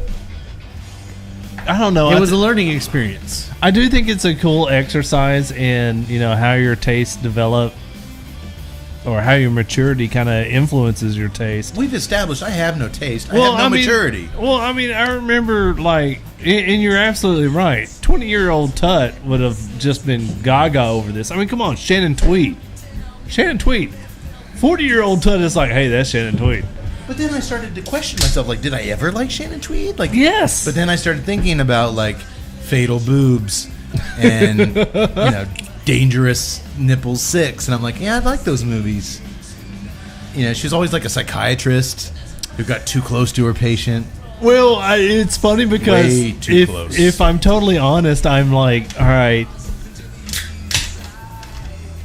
this is a movie that's kind of in the wheelhouse of our craziness and our drunkenness. Like the bikini movies. Right. Like, but at the same time, I mean, we just came off in what I would consider a phenomenal show with The Devil's Candy, to where we just ripped into that and we just dissected a whole bunch of cool cinematography, with direction, intent, and then when you follow that up with a movie that has no cinematography, direction, and intent, you're kind of left with, what the fuck is this? But you know what, guys? I'm gonna be honest with you. I kind of like that about us. I don't want to do all Devil's Candies. I don't want to do all Once Upon a Time in the West. I like talking about cinematography and sound design as much as the next guy. But I also like a good bikini car wash movie, and I like a good. I think there's gems to be found. I just think sometimes you're gonna. Hey, can't get them every time. Sometimes you drill for oil and you come up. But I also like it because it kind of, to me, this episode is kind of like a throwback to the Joe Bob Briggs type stuff. This was definitely Joe Bob Briggs territory. And I like that. I think that we're kind of like we're all dressed like him. I think we're kind of like a reincarnation of that. I've always kind of pictured us as that. I never did till tonight. Just a bit more cinema knowledge. Well, a bit more lubrication. You're never gonna let me forget this bag of dicks, are you? No, never. All right. Well, I hope you guys had fun listening as much as we had fun talking. It is always fun to talk, even if you don't like the movie. Absolutely. We try to have some fun with it. The Rowdy Girls, Amazon Prime. You can watch it for free. And if you don't have Amazon Prime, I think it's like $2. Yeah. Just watch the damn thing. I might give this one a pass. Give it something. Real quick before we sign off, I had mentioned on the break to Yak Boy, I'd thought about bringing out the Buddha Remembrance this evening over the 2 weeks since our last show, I lost a loved one, and I was like, you know what? No, it's been a weird 2 weeks, but the boot is for a cultural. Fritz says it in the boot song. It's for our cultural heroes, our musicians, our people that brought us, that we never knew who brought us, made our lives better from that. And, but I kind of tossed around with doing a personal boot of remembrance. And then Yak Boy told today, just right before we filmed, Don Rickles passed away. Yeah. And just worth mentioning, we're not going to bring out the boot at this point in the evening, but man, he's always one of those comedians. I love comedians. I've always been a kind of a. I love Don Rickles. But man, a lot of the older comedians, the humor just doesn't age well, and that Don Rickles stuff, especially his Johnny Carson, his talk show appearances, like when nobody could bust balls like that guy. No, and that's what he did. He was an expert. And the guy and the dudes whose balls he was busting were cracking up, tear-eyed laughing, which is so hard to do. I mean, that guy was just one of a. I told him, he's like, that generation had Don Rickles. We got Tom Arnold. we don't have a Don Rickles. Yeah, we don't have. I mean, the guy was just such a. They broke the mold with that guy. And it's so interesting because I think that you made a great point to where he'd be busting your balls, and instead of getting mad or sensitive about it, you're honored. You're laughing your ass off. But you're also, I think, you're kind of honored that he's targeting you. That's so crazy. I know, and he would do it in such a way to where, it was funny where I was telling Cody on my fishing trip, I had this guy. He's like a little 21, 22-year-old pup, and he's just busting my balls on it, and I'm like, damn it, I'm paying you fucking hundreds of dollars to guide me, and I'm not paying you to bust my balls. But then, like, that's where the brilliance of a Don Rickles was, is that he'd have me laughing. Man, you had a guide? Uh-huh, yeah. Where were you fishing? The Amazon? The Nile? No.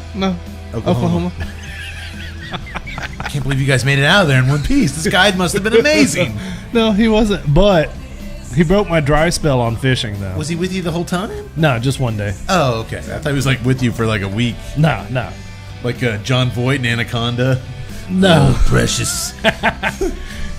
No, he just basically... There's literally a 7-Eleven right there. Like we could probably do this on our own. No, he just basically showed us where the fish were, taught me how to fly fish. Okay. But yeah, I mean, he was a unique character, man. I love one-of-a-kind dudes, and he was one-of-a-kind guy. And Cody mentioned, too, the guy did some interesting things like Casino and... oh, God, he was perfect casting. Which you quickly countered judgmental, like, I know you never saw it. I saw him in it. I've watched enough of it to know how good he was in it. Yeah, that's...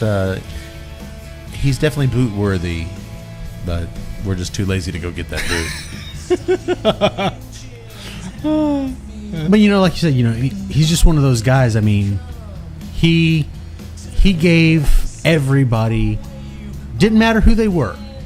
And Johnny Carson did not have thin skin, or he did have thin skin. Like, you couldn't just go on there and make fun of Johnny Carson.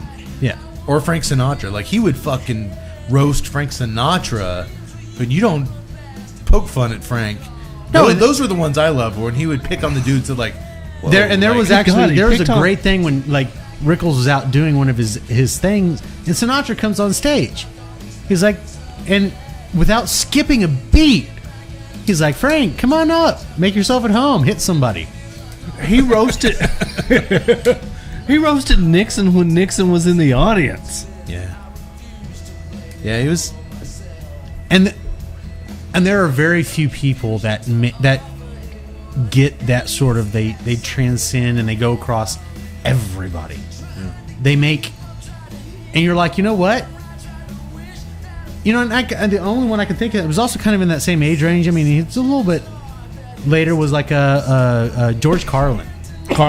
He gave everybody shit. Yeah, and you couldn't get mad at him. Yeah. Because, I mean, what he was saying, you laughed at it, but then, like every really good comedian, you laughed at it, but then you're like, yeah, that's true. That's always so true. There's always truth in the jab. It was But it's funny though because he was like on the end of the comics before the Shock Jock comics got in there, before the Dice Clays, the Kinnisons, and all that.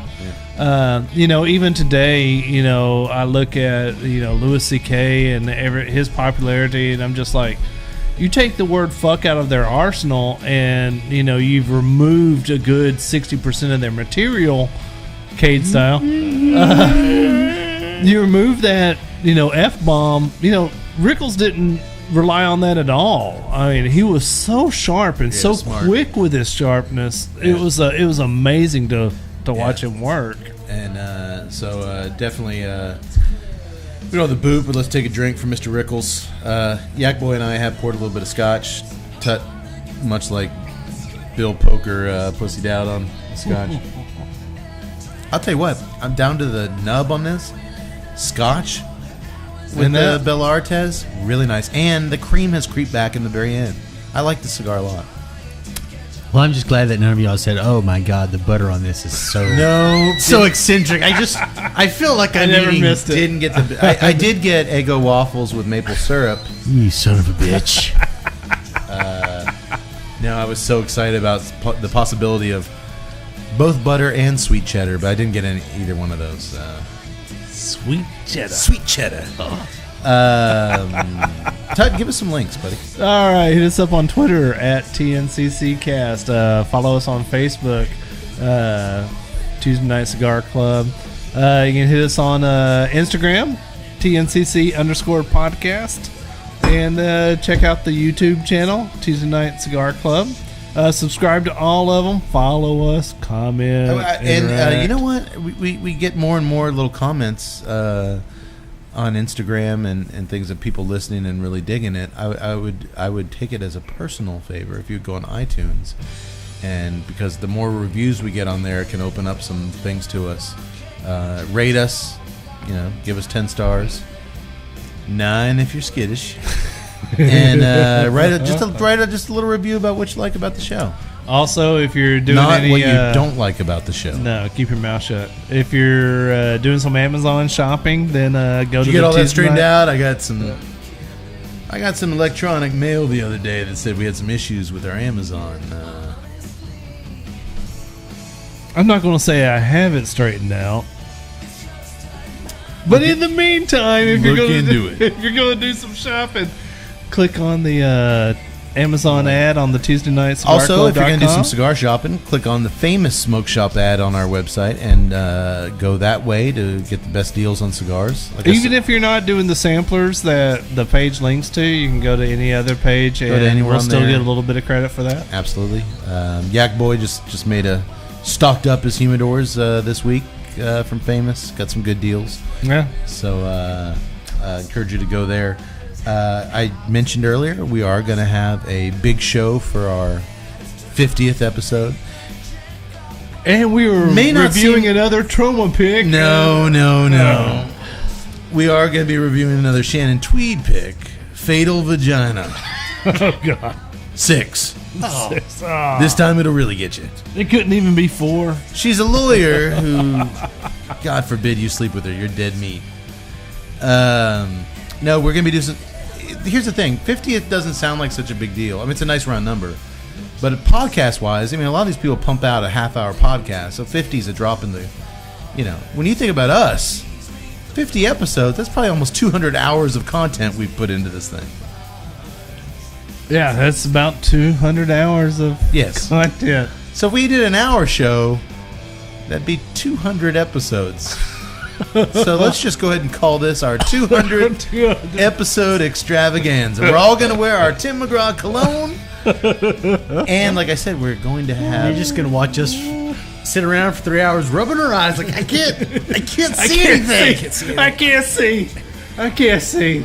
We live in here with all the cigar smoke and everything else, but the Tim McGraw is too much. It's going to be like the very first episode of Tuesday Night Cigar Club. I'm going to get like the absinthe fountain of Tim McGraw cologne in the middle of the table. Why is it smoking? Why is it talking to us? Hey, it's good enough for Faith Hill. It's good enough for us. But no, and we may very well have a special guest. So I'm going to be a little more careful with my selection for that one. We want to put together we're going to fire on all cylinders for that one. Whiskey, beer, tequila, Fireworks, vodka, fireworks. I think this place can handle fireworks. guns. Guns? Hey, we should probably introduce guns at some point. I know Tuttle's up for it. But no, it's going to be a big show. And a big thank you to all you who've been with us from the beginning. 50 is a big one. And then not long after that, we're going to have a short film that we've been working on that's going to blow your fucking socks off. So we've been working hard on that. And good things. It's a good time to be a member of the Tuesday Night Cigar Club. Good times. Good times. It's a good time to just dig in and eat a big bag of dicks. You guys with me? I brought one for our after show snack. You guys are going to be munching on that. Oh, God. Well, thank you guys for dressing up. I appreciate it. You should have told me I could have worn a hat. I would have been. I didn't want to be the one guy without a hat. I could have brought you a hat. I can't wear hats. Totally got a hat. I got a weird shaped head.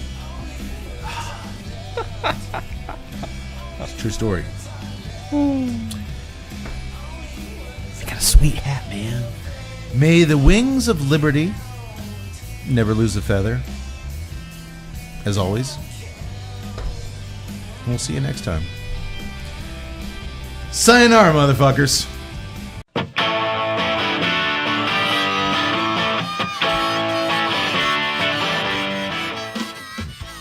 To learn more about the time I found myself naked and lost out in the wide open plains, where I was eventually rescued by a helpful Native American spirit guide / pimp, who quickly, perhaps a little too quickly, gave me the new name Dances with Only a G-String On.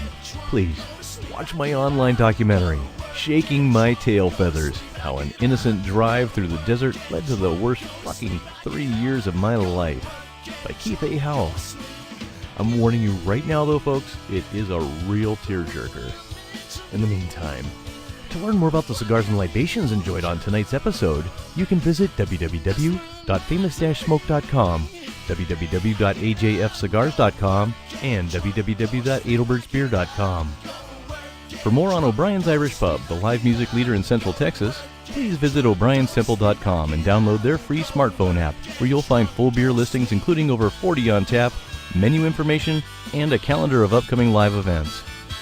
To listen and purchase music heard on tonight's program, check out www.fritzbeermusic.com. Thank you for listening to the Tuesday Night Cigar Club podcast. This is Keith A. Howell saying until next time, friends, unless we see you sooner at the pub. So keep it smoky, and for God's sake, keep it ballsy as well.